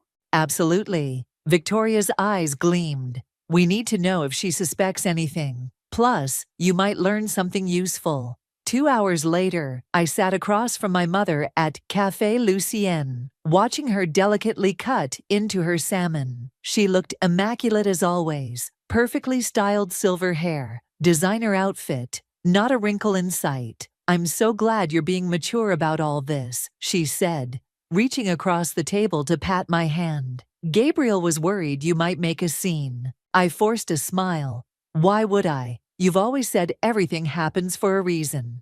Exactly, she beamed. You know, when Gabriel first came to work for me, I never imagined, but sometimes love just sneaks up on you. When exactly did it sneak up on you, Mom? I kept my voice light, casual. Was it before or after he moved out of our apartment? Her fork paused halfway to her mouth. Hope, darling, don't be crude. These things are complicated. Like your latest property acquisitions. Her eyes narrowed slightly. What do you mean? Oh, just something I heard at work. You know how we journalists love our real estate stories. I sipped my water. That development project on Riverside is fascinating. Business talk is so boring. She waved her hand dismissively. Let's discuss your dress. I'm thinking emerald green would be lovely with your coloring. Just then, my phone buzzed with a text from Victoria. Found something big. Get back here ASAP. Actually, Mom, I need to run. Breaking news story. I stood, dropping my napkin on the table. But you're right. Emerald green would be perfect. She stood to kiss my cheek.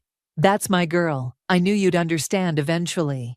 I barely made it out of the restaurant before my hands started shaking. Back at my apartment, Victoria was practically bouncing with excitement. You're not going to believe this, she said, pulling up a document on my laptop. Remember that old family friend, Javier? He's listed as a director on 3 of these shell companies. Javier, I stared at the screen. He's been coming to our Christmas parties for 20 years. He used to bring me birthday presents. Well, now he's helping your mom and Gabriel hide millions in fraudulent real estate deals. Victoria pointed to a series of signatures. And look who notarized these documents. Margaret from Mom's office. I felt sick. How many people are involved in this? Enough to make it a major story. Victoria looked at me seriously. Hope, this is bigger than just revenge now. These people are stealing millions. I sank onto my couch, mind racing. Mom invited Javier to the wedding. He's supposed to give a toast. Perfect. Victoria sat beside me. But we need more concrete evidence, bank records, emails, something that proves intent to defraud. I might know how to get those. I pulled out my phone, scrolling through contacts. Remember Atticus? The family lawyer who helped with Dad's estate. He's always had concerns about Mom's business practices. Will he help? Only one way to find out. I dialed his number, heart pounding. Atticus, it's Hope. I need your help with something sensitive. Can we meet? After arranging a meeting for the next morning, I turned to Victoria. You know what's funny? All those years growing up, I thought Mom was this amazing, powerful woman who could do anything. She is powerful, Victoria said quietly. She's just not amazing. No, I agreed, looking at the evidence of her crimes spread across my table. But soon everyone else will know that too. My phone buzzed again, another text from Mom. Darling, Gabriel and I would love to have you over for dinner this weekend. Family should stick together, don't you think? I smiled grimly as I typed my response. Absolutely, Mom. Family is everything. Atticus's office hadn't changed in 20 years. Same leather chairs, same wall of law books, same concerned expression as he reviewed the documents spread across his desk. He paused, adjusting his reading glasses. Troubling, to say the least. That's one word for it, I said, watching him flip through the papers Victoria and I had compiled. Can you help me access the rest of Mom's records? He leaned back in his chair, studying me. Hope, I've known you since you were 11 years old. Are you sure you want to go down this road? She's marrying my boyfriend, Atticus, my boyfriend. My voice cracked slightly. And they're stealing millions while doing it. He nodded slowly, then pressed a button on his intercom. Sandra, hold my calls, please. Turning back to me, he pulled out a thick file from his drawer. Your mother made me sign extensive NDAs, but there are irregularities I've noticed over the years. What kind of irregularities? Property valuations that didn't add up, companies appearing and disappearing too quickly. He spread out more documents. About 6 months ago, she started moving large sums through offshore accounts. Around the time Gabriel started working for her, I noted. Exactly. Atticus removed his glasses, rubbing his eyes. Hope, do you remember when your father died? The question caught me off guard. Of course, I was 16. Your mother took control of his share of the business remarkably quickly. He gave me a meaningful look, almost as if she'd been preparing for it. My stomach lurched. What are you saying? I'm saying that your mother has a pattern of using people, then discarding them when they're no longer useful. He pulled out another file. These are copies of documents I've kept, just in case. Bank statements, contracts, emails, things that seemed off. My phone buzzed. Gabriel's name appeared on the screen. I showed it to Atticus. Answer it, he said. Act normal. I took a deep breath and picked up. Hello? Hope. Gabriel's voice was warm, familiar. It hurt more than I expected. Your mom said you had lunch yesterday. I'm glad you're taking this so well. Well, you know me. I forced a laugh. Always practical. That's what I loved about you. A pause. Love about you. As a person, I mean. Listen, I know this is weird, but I'd really like us to stay friends. I gripped the edge of Atticus's desk until my knuckles turned white. Of course, we're practically family now, right? Exactly. Hey, maybe we could grab coffee, just to talk things through? Atticus was frantically writing on a notepad. Say yes, might reveal info. Sure, I managed. Tomorrow morning? That place near your office? After arranging details and hanging up, I slumped in my chair. I think I'm going to be sick. You're stronger than you think, Atticus said, pushing the stack of documents toward me. And now you have ammunition. Is this enough to stop them? With some additional evidence, yes. He wrote down an address. There's a storage facility where your mother keeps hard copies of everything, old habits from before digital records. The unit number is on this paper. How do I get in? You don't. He smiled slightly.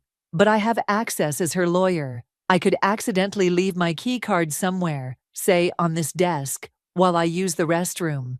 As if on cue, he stood and walked out. His key card sat conspicuously next to his coffee cup. My phone buzzed again. Victoria, how's it going with Atticus? I quickly texted back. Better than expected. Meet me in an hour, bringing presents. When Atticus returned, I was studying his law degrees on the wall, his key card safely in my pocket. Hope, he said seriously. Whatever you find, whatever you do, be careful. Your mother isn't just ruthless in business. I know. I gathered the documents he'd given me. Why are you helping me? He was quiet for a moment. I knew your father. He was a good man. What happened to him? Well, let's just say I've carried some suspicions for a long time. A chill ran down my spine. Atticus, are you saying? I'm not saying anything specific. He held up a hand. Just that patterns tend to repeat themselves. And your mother has a pattern of removing obstacles from her path. I thought about Gabriel, about how quickly he'd gone from planning a future with me to working with my mother. She doesn't just discard people, I realized. She corrupts them first. Exactly. Atticus walked me to the door. Be careful tomorrow with Gabriel. Men in love can be dangerous. Gabriel's not in love, I said, thinking of the fraud documents bearing his signature. He's in business. Outside, the spring air felt too warm, too thick. My phone showed 3 missed calls from my mother, and a text. Darling, I've found the perfect wedding dress for you as my maid of honor. Come try it on tomorrow. I thought about the storage facility keycard in my pocket, about Gabriel's coffee invitation, about all the pieces falling into place. Sorry, Mom, I muttered, typing a response. Can't tomorrow, but don't worry. I'm working on making your wedding absolutely unforgettable. The coffee shop buzzed with morning energy as I watched Gabriel through the window. He sat at our old favorite table, checking his watch every few minutes. Same leather jacket, same perfectly messy hair, same way of drumming his fingers when he was nervous. How had I never seen the calculation behind his charm?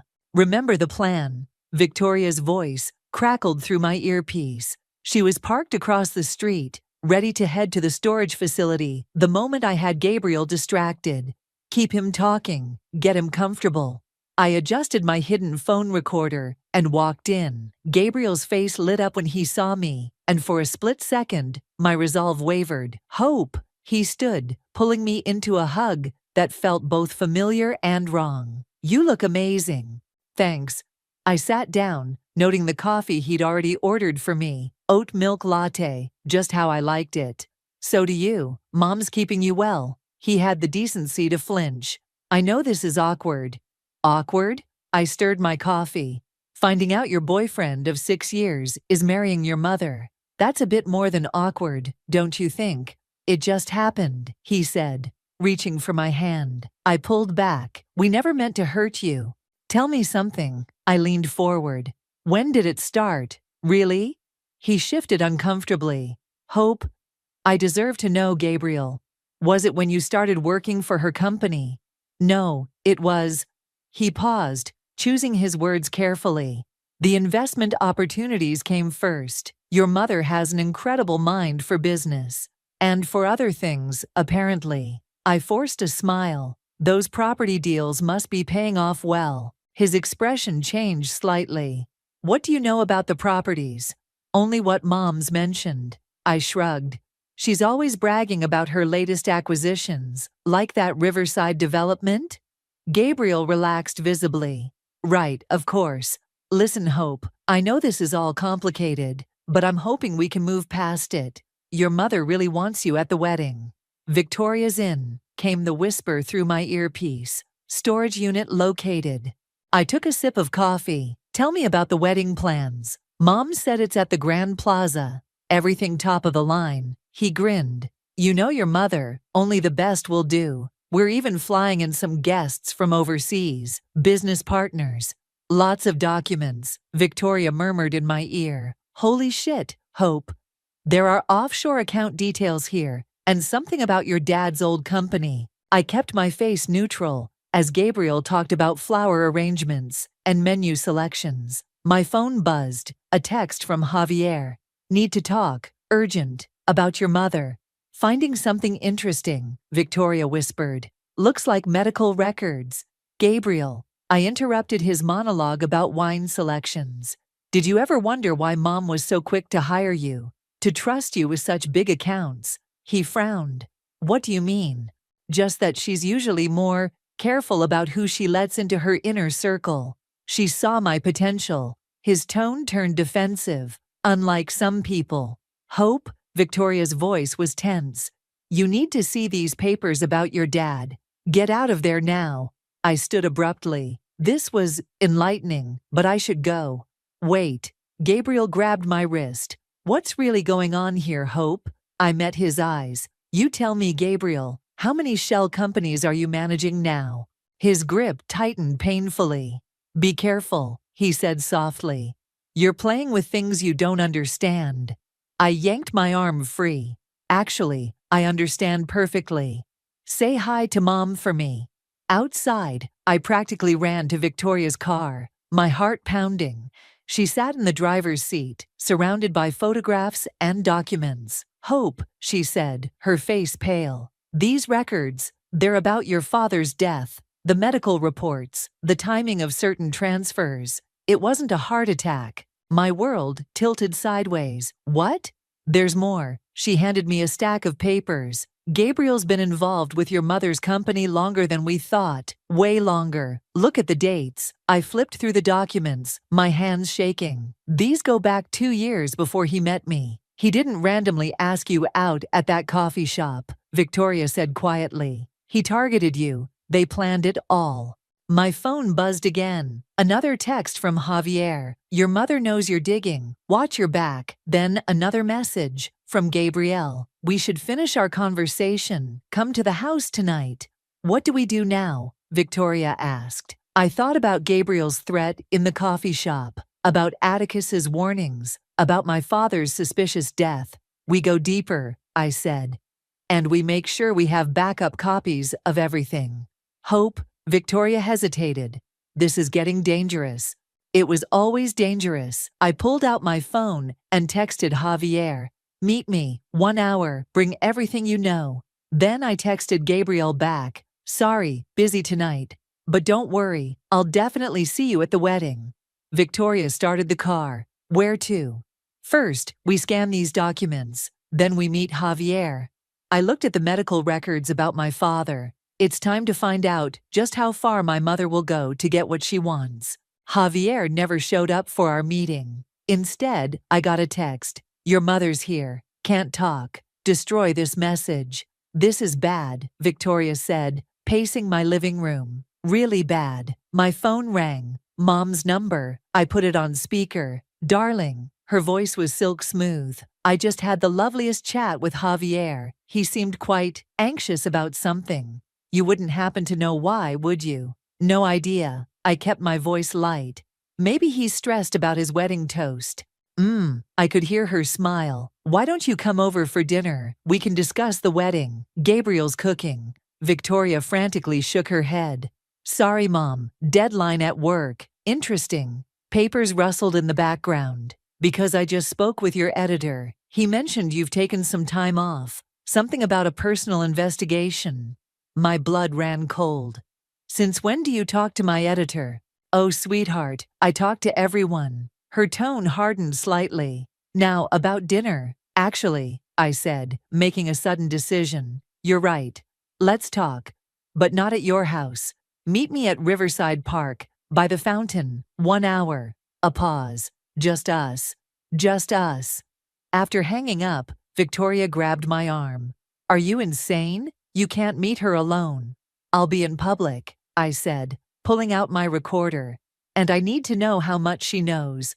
The park was quiet as dusk settled. My mother sat on a bench by the fountain, elegant as always, in her cream-colored suit. A manila envelope sat beside her. Hope, she smiled warmly. Sit. I remained standing. What did you say to Javier? Direct, as always. She patted the envelope.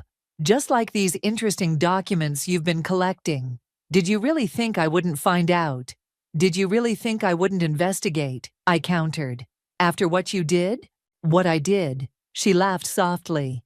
You mean falling in love? Or running my business as I see fit? I mean killing Dad. The words hung in the air between us. Her smile didn't waver. That's a serious accusation, darling. She opened the envelope, pulling out photographs, almost as serious as breaking into private storage units, gathering confidential documents, harassing business associates. The photos showed me and Victoria at the storage facility, at Atticus's office, meeting various sources. You've been watching me. I've been protecting you, she corrected, just like I always have. You're my daughter, Hope. Everything I do is for family. Like seducing my boyfriend? Gabriel. She actually rolled her eyes. Please. He came to me. Ambitious young man. Eager to prove himself. Sound familiar, just like your father was, once upon a time. Until he started asking questions about the company finances. Her eyes glittered. Your father had a weak heart. It's in all the medical records. The medical records you falsified. Prove it. She stood, smoothing her suit.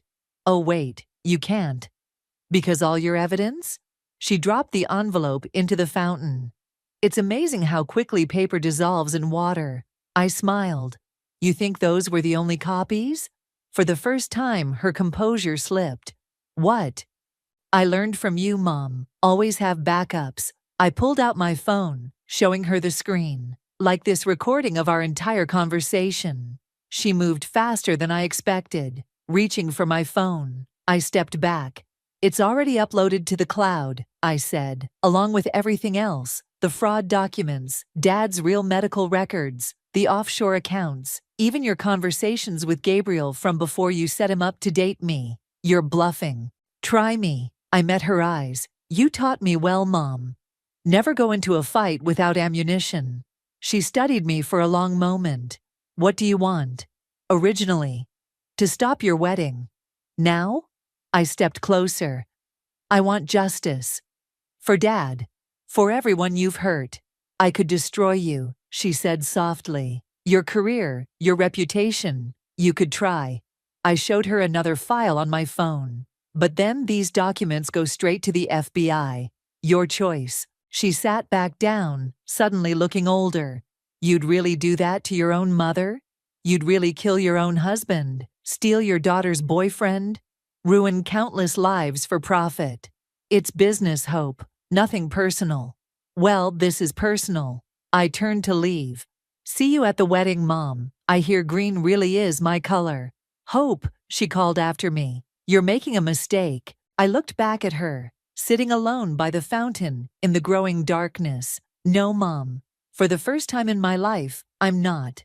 My phone buzzed as I walked away. Gabriel, your mother seems upset. What did you do? I typed back. Just had a family chat. Don't worry. I'm sure she'll fill you in. After all, you're practically my dad now, right? Victoria was waiting in her car. Well?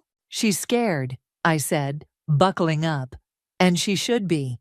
We have 2 weeks until the wedding, and now she knows I'm coming for her. What's our next move? I pulled out the real envelope of documents from my bag. Now we go nuclear. Call Atticus. It's time to get the FBI involved. The wedding rehearsal dinner buzzed with fake laughter and clinking glasses. I sat at the family table, watching my mother hold court, while Gabriel hovered at her side, like an attentive puppy. The FBI agent posing as my +1 squeezed my hand under the table. Steady, Agent Sarah whispered.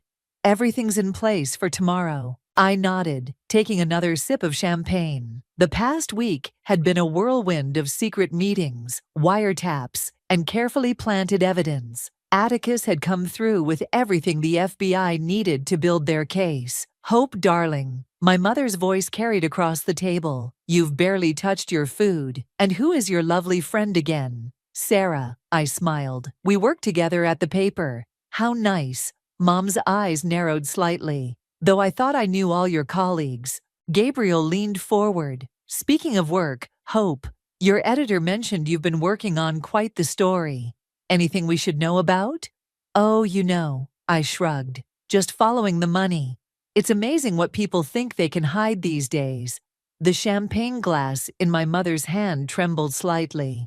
Darling, perhaps we should discuss your career choices in private. Why? I looked around the table. Isn't family supposed to share everything? Javier, sitting 3 seats down, suddenly developed a coughing fit. Hope, Gabriel's voice held a warning. This isn't the time or place. You're right. I stood, raising my glass. This is a time for toasts, isn't it? To the happy couple, to new beginnings, to secrets finally coming to light. That's enough, my mother snapped, her composure cracking. Is it? I turned to the other guests. Did you know Gabriel and my mother were involved for months before he broke up with me? Or that the company's real estate deals are all… Gabriel grabbed my arm, pulling me away from the table. Outside. Now. In the hotel corridor, he slammed me against the wall. What the hell are you playing at? Let go of me, I said calmly, very aware of the wire I was wearing. You think you're so clever, he hissed. But you have no idea what your mother is capable of. Actually, I do. Dad found out too, didn't he? Right before his heart attack. His grip tightened. You need to drop this, Hope, for your own good. Or what? You'll spike my drink like you did to Dad? He stepped back as if burned. How did you… No? I straightened my dress. I know everything, Gabriel, about the long con, about how Mom hired you to date me so she could keep tabs on me, about the offshore accounts, the fraudulent properties, all of it. You can't prove anything. Check your text messages. He pulled out his phone, face draining of color as he saw the files I'd just sent him. Documents, recordings, photographs. That's not even half of what I have, I said. Still want to marry into the family. Hope? My mother's voice rang out behind us. Is everything all right? I turned to face her, Gabriel's handprint still red on my arm. Perfect, Mom. Just having a heart-to-heart with my future stepfather. She glanced between us, calculating. Gabriel, give us a moment. Once he left, she stepped closer. What do you want? Money? A position in the company? I want you to feel what it's like to lose everything, I said quietly. Just like Dad did. Just like I did. I'm trying to protect you, she insisted. Everything I've done. Save it for tomorrow. I cut her off. During your vows, I'm sure everyone would love to hear about your true feelings on love and loyalty. Back in the dining room, Sarah was talking to Victoria, who'd arrived as another guest's date. The pieces were all in place. Everything okay? Victoria asked as I sat down. Perfect. I checked my phone. New message from Atticus. FBI team confirmed for tomorrow. All evidence secured. My mother returned to her seat, perfectly composed once again. Gabriel whispered something in her ear, and she nodded slightly. A toast. She stood, raising her glass. To family, to love, and to my beautiful daughter, who I know will make me proud tomorrow. The threat in her voice was clear. I raised my glass in return. To tomorrow, Mom. It's going to be unforgettable. Later that night, in my apartment, Victoria helped me lay out my dress for the wedding. Emerald green, just as my mother wanted. Are you ready for this? She asked. I showed her my phone. Dozens of messages from wedding guests, all FBI agents in disguise, confirming their positions for tomorrow. The only question, I said, is whether Mom will make it through her vows before the handcuffs come out. My phone buzzed one last time. Gabriel, we need to talk, early tomorrow, before the ceremony, please. He's scared, Victoria noted. He should be. I typed back, sure, church steps, 9 a.m., just us. Victoria raised an eyebrow. You're not really going alone? I smiled, thinking of the FBI surveillance team, already in place. Of course not, but he doesn't need to know that. Tomorrow then, Victoria hugged me. The end of your mother's perfect facade. Tomorrow, I agreed, hanging up my maid of honor dress. The truth finally comes out. The church steps were empty when I arrived, except for Gabriel. He paced nervously, still in his street clothes, wedding tuxedo, presumably waiting at the hotel. I was afraid you wouldn't come, he said. You wanted to talk. I stayed at the bottom of the steps. So talk. Call it off, Hope. He descended toward me. Whatever you're planning, it's not worth it. Like Dad wasn't worth it? He flinched. That was complicated. Then uncomplicate it for me. I pressed the record button on my phone, making sure he saw me do it. Tell me exactly how you and Mom planned everything. You really want to know? His face hardened. Fine. Your mother hired me 2 years before I met you. The company was my audition. If I could help her hide the money, I could help her handle you. Handle me? You were getting too curious about your father's death, starting your journalism career, asking questions. He laughed bitterly. So she needed someone to distract you, keep you busy with romance, marriage plans, a future, while you helped her steal millions. Billions, he corrected. Those properties. Just the tip of the iceberg. Your mother's been building this empire for decades. Your father figured it out, started gathering evidence. So you killed him. I didn't. He stepped closer, but I helped cover it up, just like I'll help cover up whatever happens to you if you don't back off. Is that a threat? It's a warning. He grabbed my arm. Your mother's already made arrangements. Food poisoning, they'll say. Tragic accident at the reception. I yanked free. You really think you'll get away with this? We already have. He smiled coldly, multiple times. Got it all? I called out. Victoria emerged from behind a pillar, holding up her phone. Every word. Gabriel spun around. 2 FBI agents appeared from the church doorway. More emerged from parked cars. Gabriel Evans, Agent Sarah stepped forward, badge out. You're under arrest for conspiracy to commit murder, fraud, and about dozen other charges we'll sort out down at the station. As they led him away in handcuffs, my phone rang. Mom, where are you? She demanded. The hairstylist is waiting. On my way, I said cheerfully. Just had to take care of something. See you soon. The next few hours passed in a blur of hair, makeup, and fake smiles. My mother was radiant in her wedding gown, completely unaware that half her guests were federal agents. You look beautiful, darling, she said, adjusting my emerald dress. Though you seem tense. Everything all right? Just excited for the ceremony, I smiled, especially the vows. She touched my cheek. I know this has been hard for you, but after today, we'll all be family again. One big happy family, I agreed. By the way, where's Gabriel? Isn't it bad luck for the bride to be alone before the wedding? A flicker of concern crossed her face. He's running late, last-minute errand. The church filled with guests. I stood at my mother's side, watching her grow increasingly agitated as time passed with no sign of Gabriel. Call him, she hissed. Can't. I showed her my phone. No service in here, but don't worry. I'm sure he'll turn up, unless something's keeping him busy. Her eyes narrowed. What did you do? The wedding march began to play. The doors opened, but instead of Gabriel, Agent Sarah walked down the aisle, followed by a team of FBI agents. Camilla Armstrong. Sarah's voice rang out through the church. You're under arrest for conspiracy to commit murder, fraud, money laundering. My mother turned to me, face contorted with rage. You little. Careful, Mom. I cut her off. Wouldn't want to ruin your makeup for the mugshot. As the agents led her away, I stepped to the altar.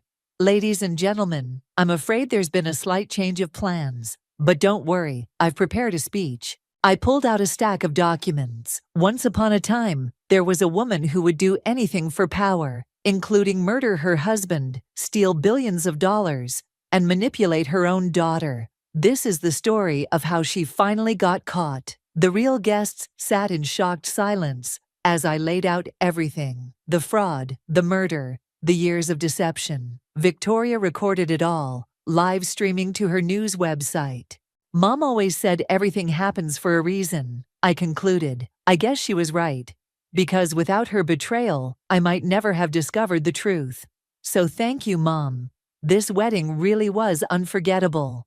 Outside, reporters had already gathered. My mother and Gabriel were being led to separate police cars. Hope, she called out. I did everything for you, to protect you. I walked down the church steps, Victoria at my side. No, Mom. You did everything for yourself, and now you've lost everything, including me. What happens now? Victoria asked as we watched the police cars drive away. I removed my maid of honor dress, revealing a simple black outfit underneath. Now we go write the story, all of it. And after that, I thought about the years of therapy ahead, the trials, the endless questions from family and friends. After that, I said, I finally get to live my own life, without their shadows hanging over me. Worth it? I watched my mother's police car disappear around the corner, every single second. The courthouse steps were crowded with reporters as the verdict was read. I sat in the front row, watching my mother's perfectly composed facade finally crack as the judge pronounced her sentence. 25 years, Victoria whispered, squeezing my hand. Gabriel, already convicted last week, had gotten 15 years for his role in the conspiracy. He'd tried to bargain for less by testifying against my mother, but the evidence we'd gathered had been more than enough. As the bailiff led my mother away, she turned to face me one last time. I hope you're happy now, she spat. I am, I said simply. Dad would be too. Outside, microphones thrust in my face as reporters shouted questions. I held up my hand for silence. Today, justice was served, I began. Not just for my father, but for everyone hurt by Camilla Armstrong's crimes. The truth is, finally, a commotion interrupted me. Javier pushed through the crowd, looking desperate. Hope, there's something you need to know. He thrust a USB drive into my hand. I found this in your mother's private safe.